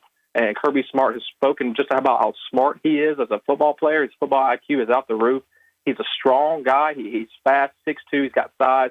Prototypical Kirby Smart corner. And we've seen how Kirby Smart can develop these cornerbacks. 2 of them went in the NFL in the spring, right? Campbell and also Eric Stokes is playing really well for Green Bay Packers right now. But Keeley Ringo has stepped in and played awesome. He has a pick. He hasn't allowed a touchdown at all, and he's really fun to watch. I think the emergence of him is really needed on this defense because of the inexperience we had on the secondary headed into the season, right? Now, Chris Smith is going to, throw things into a little loop here because our starting safety, Chris Smith, missed a little bit of that game against Auburn, went out with a separated shoulder. So we've got Tyke Smith, the West Virginia transfer, in. We talked to him I talked about him, I should say, a couple of weeks ago when we were headed into Arkansas and how he was going to get playing time. So I think really these cornerbacks are really almost reliant on these defensive front and these safeties behind them to put them in the right situations and also, cover their back end, because these guys, they play press man, right? Kirby Smart asks a lot of his corners, right? They have to tackle. They've got to be able to play press beyond just playing coverage. And I think Keeley Ringo is doing a really good job of that. You're listening to 104.3 ESPN Northwest Florida. We've got J.C. Shelton on the line with us with UGA Football Live. What do you think the game plan for the offense is going to be against the Wildcat offense? And then, secondly, do you even see this game being close at all? I think this game plan will be a lot similar to the one against Auburn here. I think a lot of similarities in the Auburn defense and Kentucky defense. They're physical up front. They're really predicated on the pass rush. But the only thing is when these defenses, I should say, play Georgia's able to wear them down. And we saw it in the last couple of weeks against Arkansas and Auburn. Georgia's run game in the second half has been incredible. And that's, partly on this offensive line meshing and playing well. But also Zamir White, James Cook in the backfield, and with a stable of running backs are really seeing their holes correctly and running with power and speed up the middle and getting these defenses offline. And I think running them sideways, Todd Monken's really good at pre-snap motion and getting the defender's eyes in the wrong places and then comes back inside and runs power game. And I think that's really important when you think about this Kentucky defense and Kentucky team overall, because that offense has had trouble scoring against elite defenses. Like we saw it against Florida. They were able to get that win, but they had problems scoring the ball, and Will Levis wasn't able to move the ball as much as he could have, right? And so to beat a Georgia team at home like this, you've got to make those plays on third down through the air. You can't be focused on running the ball. Now, I know Rodriguez is one of the best SEC rushers, but Arkansas went into that game against Georgia as the second best rushing team in the SEC, 270 yards. They ran for 73. Auburn averaged over 200 yards going in that game. At Jordan-Hare, Georgia allowed 46 yards rushing. So it's just incredible how this defense is playing, which is why I don't think it will be close. Georgia has covered every game this year. I think the line's at either 23.5 some places, 21.5 some others. And I really think I can't see Georgia not covering just because of that defense. Once again, we keep harping back on it, but this is the best defense we've seen since 2011 Alabama. They average 9-point-something points a game allowed. Georgia's averaging 4.3. I just don't see it changing this week against Kentucky. Back-to-back shutouts really helped that PPG there for the defense. No doubt about it. J.C. Shelton, thank you so much for joining us today on the Afternoon Underdogs. Look forward to a big win between the hedges for Georgia this weekend. Yeah, it's been great. Thanks for having me on, guys. UGAWire.com is where you can find us, and UGA Football Live with J.C. Shelton is a podcast. Had a lot of former Bulldogs on. And y'all have a great one, and we'll see what this game entails on Saturday. Awesome. Thank you so much, y'all. And reminder, that UK-Georgia game is going to be right here on 104.3 ESPN Northwest Florida. You can listen to that right after the Arkansas and Auburn game. We're going to take a short break, come back, break down the Braves with Sam Peebles, host of the Braves Dugout Podcast. This is The Herd. The winner in this is also Colin Cowherd. The Dallas Cowboys are better when they don't use Dak much. The more and the better Zeke plays, the more the Cowboys win. That is not anti-Dak. There is a commonality with Dak Prescott. Here it is. In the 2 years of his career, when he's had the fewest pass attempts, do you know what his record is? 17-4. This is The Herd. Weekdays from 11 till 2, ESPN Northwest Florida.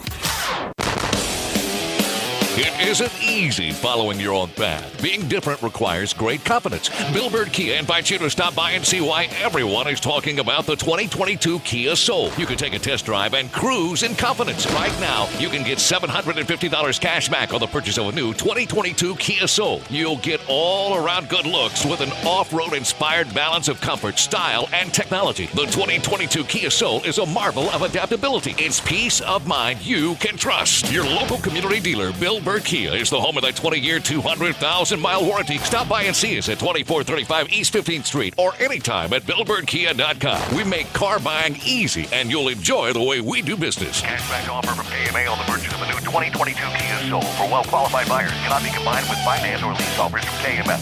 See dealer for complete program details. The 20-year, 200,000-mile warranty is a Bilberg Kia warranty. Must take delivery from dealer stock through 11/1/21.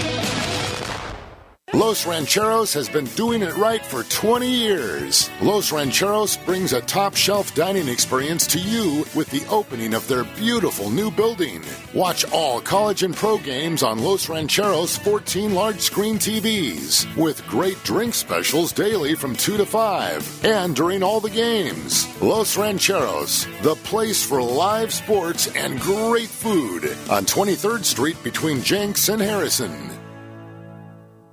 Ben and Deb Collins, owners of Bay Guns and Gear, have been in business since 2010, offering new firearms and accessories with a huge selection available for your hunting needs and personal defense. Turn to Bay Guns and Gear. They have the weapon for you. Discount pricing. And if you can't find what you're looking for, they'll special order it for you. Bay Guns and Gear, across from Grease Pro at 3115 Highway 77. Visit their website, baygunsandgear.com.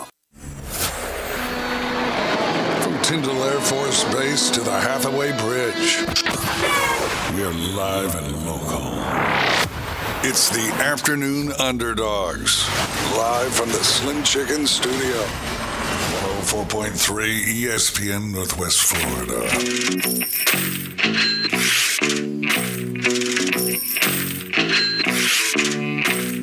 All right, welcome back to the Afternoon Underdogs on 104.3 ESPN Northwest Florida. Old School, what are you shaking your head at? I told you, bring on Sam. Well, we haven't brought Sam in yet. Oh, that's right. All right. Coach James Hale Show live at you Monday through Friday, 7 o'clock in the morning. Local high school and college sports coverage, as well as some in-depth analysis and interviews. Great stuff there. Love Coach Hale and the stuff they put together. Now bringing in to the Rib Crib studio, Sam the Man Peebles with your brand new baby boy. How's it going this afternoon, Sam? Awesome. How's it going? Braves are 2-0 since Lucas has been born, so you're welcome, world. You're welcome. Got him. Make sure he's got his jersey on now. I know you've got one for him. Oh, I definitely do. Yep. All right. Hopefully it's got Freddie's name on it. Good stuff, Sam. Really, congratulations, though, from here at 104.3 ESPN Northwest Florida on the new addition to the Peoples family. How cool, though, was this for Freddie to be the one to move us on to the National League Championship Series with a huge home run in the bottom of the eighth against one of the best closers in the game, Harrison Bader?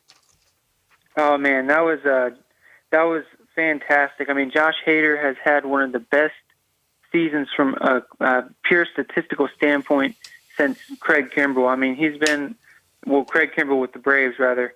The season he had something like a 347 ERA plus or something like that. That's 247% better than the league average at preventing runs. And one of the reasons he's so good, he never gives up home runs. I think it's less than half of a home run per 9 innings pitched or something crazy like that. And I don't know, it's almost like people have used the word majestic. I would say it's poetic. I mean, just Freddie Freeman, he hasn't had his extension yet. We've talked about extensions all year long.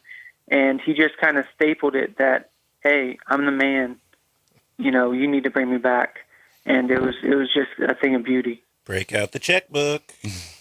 Well, it was great for Freddie, but, I mean, it was even better for just the Braves organization as a whole. I mean, we've commented multiple times about what a unique season that this has been. The fact that they struggled for the longest time to just get to 500.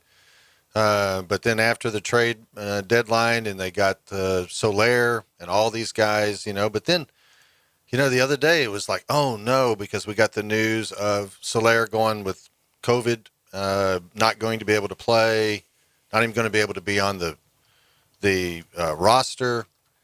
But still, the fact that nothing has really got this Braves team down, they just keep fighting and fighting, and last night was an example of that.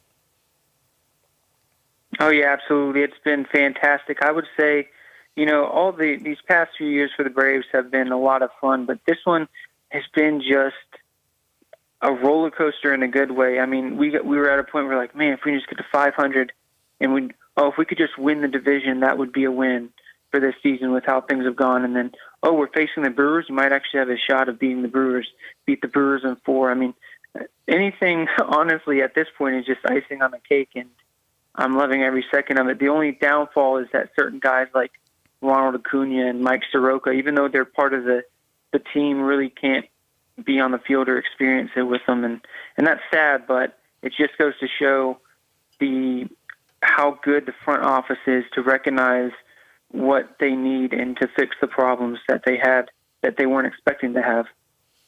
Well, did you get a chance to see the Facebook post that somebody put up of Acuna watching the game down in his home country?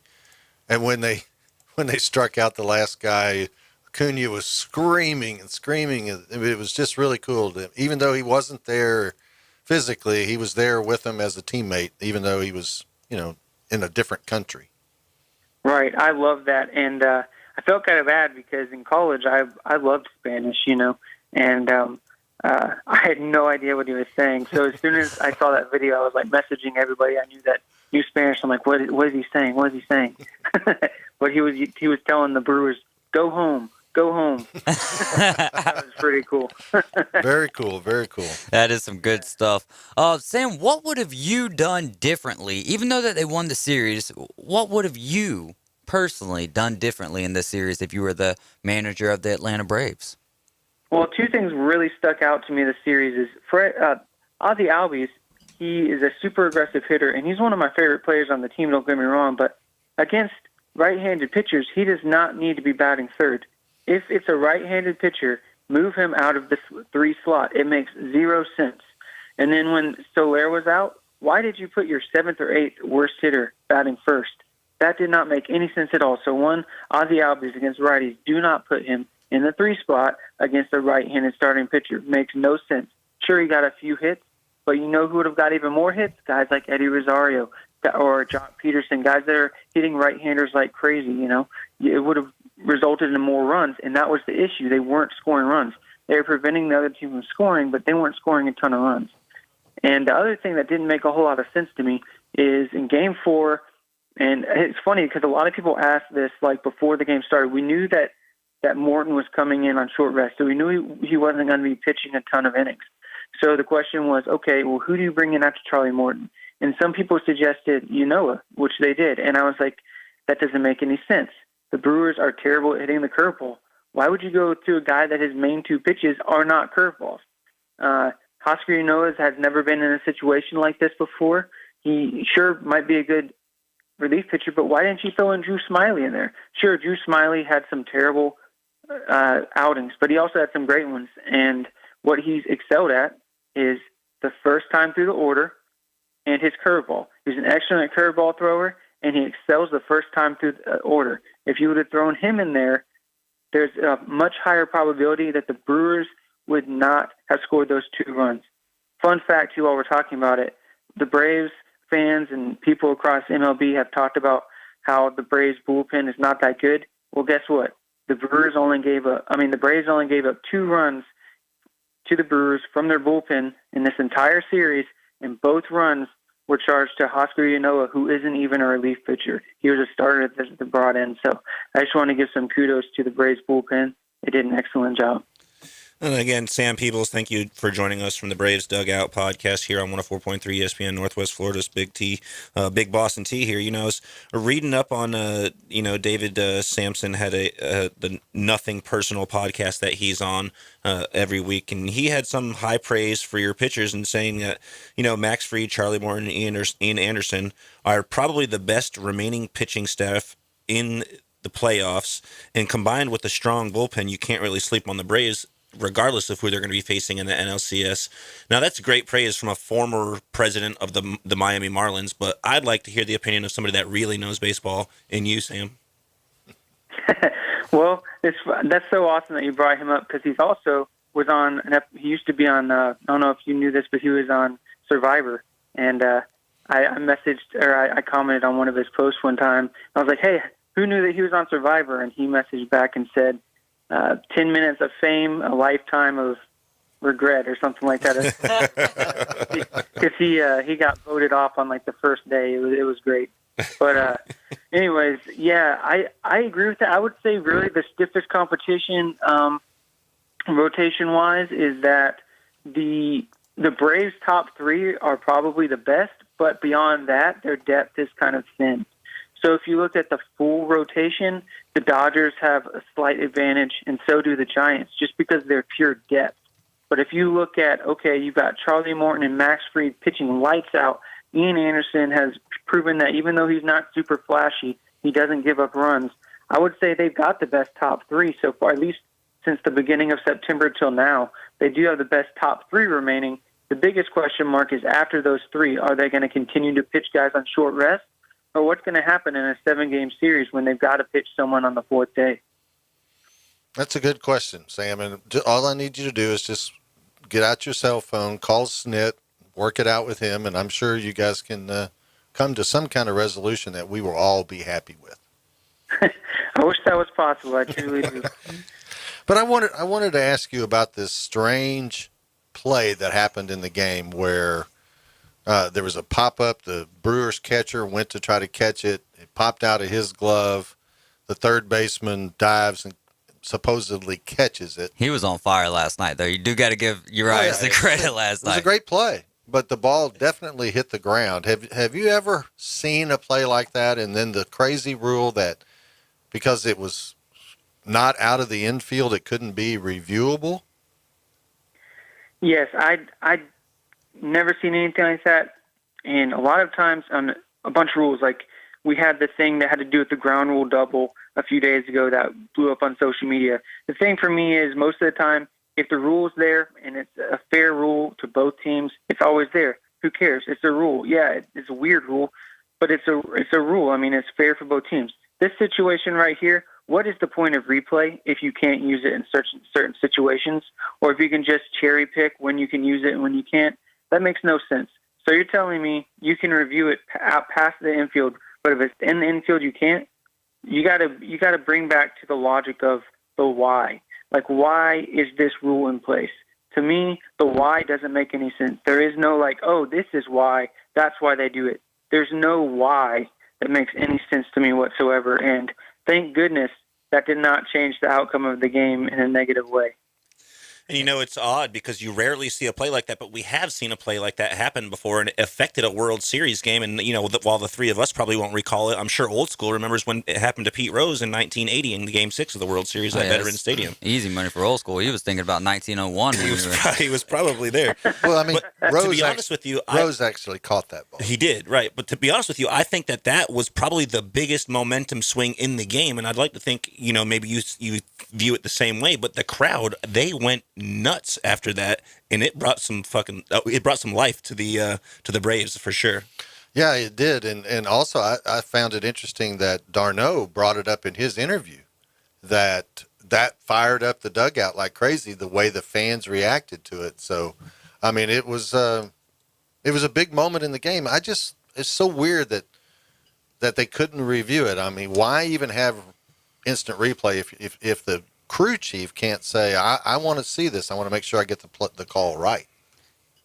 And what's weird is they even brought out the headset and everything.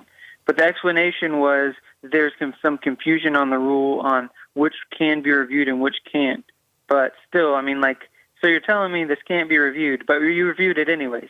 Come on. Get your stuff together. Sam, I got a couple more questions for you. Do you mind holding on through this break so we can get you back on for the last segment of the day? Sure. Awesome. Thank you so much. We got Sam Peebles on the line, host of the Braves Dugout podcast, also does writing for Tomahawk Take and Sports Talk ATL. We'll be right back with him. And you guys are going to be listening to the Chargers and the Ravens, 11 a.m. in the morning for the pregame, 12 p.m. kickoff this Sunday. 104.3 ESPN Northwest Florida is your chance to win cold hard cash.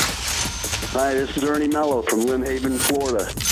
I just won $1,000. 2 ways to win this national contest. Listen weekdays at 8:45, 12:45, and 4:45 for a new code word. You hear it. Enter the code word at ESPNPC.com or use the new ESPN Northwest Florida app to play. The Grand Slam of Cash. Weather forecast overnight, including St. Andrews, Parker, and Millville. Well, it's going to be partly to mostly clear overnight, 65 to 72. Light south winds expected. The sun will be out Thursday and Friday. The high temperature each day about 83 to 89. We'll have an east-southeast wind about 10-12 miles per hour Thursday and Friday. Water temperature holding at 82. Over the weekend, a weather front will bring in a chance of showers and thunderstorms. For 104.3 ESPN Northwest Florida, I'm meteorologist Tim Root. The original J. Michael's Restaurant on Thomas Drive, Panama City Beach, serving Bay County visitors from the U.S., Canada, and the world over since 1976. A little Southern and a little Creole with a lot of hospitality. Come enjoy J. Michael's Seafood Platter, the best gumbo on the beach, red beans and rice, the world-famous spaghetti on Wednesday.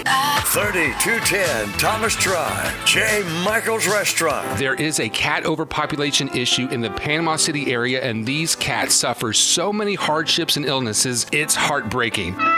Most are easily treated if caught in time. Upper respiratory issues have been the biggest ones this year. This causes eye infections that may result in ruptured eyes and even blindness. We also see broken legs, resulting in disability and even amputation. A vision-impaired cat with limited mobility has a grim existence on the street. Every day, Hillary and her team at Kibbles and Cover's Animal Welfare Group are on the front lines of the cat overpopulation issue. Your team has been an incredible asset to the community and a voice for the voiceless. It is a constant battle. The message we need to get out there is to spay and neuter. Whether it be your pet or community stray, TNVR helps tremendously in many, many ways, overpopulation being number one. Follow Hillary Slayton on Facebook and be a part of the solution to the feline overpopulation issue in Northwest Florida. We are live and local.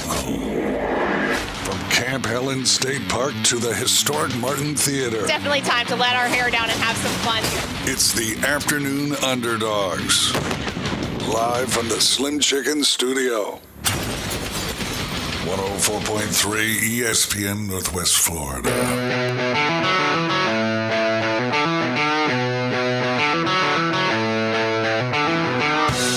You're listening to 104.3 ESPN Northwest Florida. You're riding with the Afternoon Underdogs, and we are the official home of the Atlanta Braves. The Braves are on fire and headed to the National League Championship Series. Don't miss the Braves in the playoffs right here on our air. We're sponsored locally by Reliable Hydraulic Solutions, Mid-South Lumbers, Store More Portable Buildings, Ellis Agency Insurance, Bill Bird Kia, and Reliable Copy Products. We've got Sam Peebles on the line, host of the Braves Dugout Podcast. So you kind of touched on the leading off, and you would not have went with Dansby Swanson. I almost said Wansby for a second. I don't know what was going on. Who would have you had leading off since Soler couldn't be in the lineup due to COVID-19? Well, you know my thoughts. I would have put Freddie Freeman first, but I always want to give the guy with the highest on base percentage on the team batting first because they get on base more often, they get more at bats, which results in more runs. Now, would have Freddie Freeman hit that game-winning home run when he did? Maybe not, but he would have got more at-bats. And if it would have went to the ninth inning, he would have had a higher probability of batting again. But we know that Brian Snitker's not going to go with Freddie Freeman batting number one. So, honestly, I would have picked the guy that has the highest on-base percentage against right-handed pitchers. And at that, with who was left, I would put either Austin Riley, which we probably would not have seen. Brian Snitker would not have done that. So I would have said, ideally, we probably would have wanted to see Jock Peterson or Eddie Rosario batting first against a right-handed starting pitcher. It just made no sense to have a guy that has a on-base percentage that's hovering around 300, a batting average that's super low. Dansby Swanson is home run or nothing, and that's not really the type of guy you want batting first. You need to get him on base so that your big hitters can knock him in. It's all about run production, and it just doesn't make a whole lot of sense to put a guy with that low of on-base percentage batting first. Well, how does this home field advantage now work in the 7-game series? So Go ahead, Sam. Go ahead, Sam. Oh, sorry. It's really odd. For years it was whoever won the All-Star game, which was so dumb, to be honest. The All-Star game is fun already. Why do we need to add that kind of stuff to it? But yeah, it's really interesting, and it's funny because I had it backwards. I'm just going to full disclosure here. I had it backwards, and Jason Stark quoted me on Twitter and told me I was wrong. So yeah, I had it wrong. So sorry, world. But yeah, basically what it is wild card teams cannot have the home field advantage, regardless of their record, cannot have home field advantage in the championship series. So if the Dodgers win and beat the Giants, the Braves will have home field advantage. But once you can make it to the World Series, wild card, it's just the team with the best record. Yeah, wild card and all that stuff goes out the window. Wild card can have it if they have the best record, which in a sense, I guess it makes sense. Yeah. But that's just how it is. And it's really because you could have a situation to where you have two wild card teams in the World Series, so you can't say wild card teams can't have the home field advantage because there's technically a situation where you could have two wild card teams. So I think that's why they defaulted to that rule. Sam, let me ask you, what is more advantageous for the Braves here in this situation? Is it playing the Giants and not having home field advantage, or is it playing the Dodgers but having home field advantage? To me, I mean, both of these teams are scary, but the Dodgers are scary day in and day out. I would say if it was a 5-game series, it'd be a little bit different. But with it being a 7-game series, I would say that the home field advantage is a bit overhyped because the Braves will have 3 games at home. So all they got to, theoretically, if they were to, win 2 out of 3 of those games, they're going to be in a good spot. Out of 7, I would rather play the team that the Braves match up better against, which is the Giants. So I would rather play the Giants and let the Giants have home field advantage. I mean, the Braves are still theoretically going to have 3 games at home in a row. It's not that big of a deal. The biggest thing is if they do make it to Game 7 and then the Giants get the last at bat. But, I mean, the odds of that happening are extremely slim, so I'd much rather take the Giants without home field advantage. But, that's just one man's opinion. Well, Boston Tim's got another question for you. Answer it pretty quickly because we've got less than 2 minutes here before we got to get out of here. All right, Sam. So this is an interesting one for me, and I wanted your perspective on it. Now, the Braves are normally known for being a team that doesn't use the shift, and you guys have started to shift starting in June. Before that, for 4 consecutive years, less than 20%. Now, over 80% going into the playoffs. Do you think that defensive shift change has made a huge difference on why they're being as effective as they are lately? Yes, it is actually, and I'm glad you brought that up because I'm a big defense guy. Before that date, they used the shift less than anyone in Major League Baseball. On that date, since then, they've used the shift 10 times more than anybody else. And it has resulted in, it went from less than 5% of pitches they shifted, now it's over 60% of pitches they've shifted. And one thing that we've seen is that it's directly affected Austin Riley. Austin Riley went from having the lowest outs above average in the league to having one of the highest for third baseman in the entire league. So it's had a direct effect on the Braves, and this year they've had the fewest errors they've ever had in a regulation season of 162 games since they've been tracking it. Sam, great stuff as always. We got to run. We'll catch up with you after we get into the beginnings of the National League Championship Series. Hey, chop on, my friend. Absolutely. Go Braves. Let's go. Let's get her done. Sam Peebles, Braves Dugout Podcast. Go search for him anywhere that you find your podcast. You will not be disappointed. As you can hear, he talks about it a little bit on here, but he's got a lot of numbers there on his podcast and on the content that he writes for Tomahawk Take and Sports Talk ATL. All right, reminder of the Grand Slam of Cash right here. Listen for the code word 8:45 a.m., 12:45 p.m., 4:45 p.m. Take the code word. Go to the website, ESPNPC.com, then over to the ESPN Northwest Florida app. Enter that code word for your chance to win $1,000 cash. We've got Tiger Talk coming up next, and that's going to be followed by Greeny. Y'all enjoy it. Have a great day. We'll be back tomorrow afternoon, the Afternoon Underdogs, with some more great guests.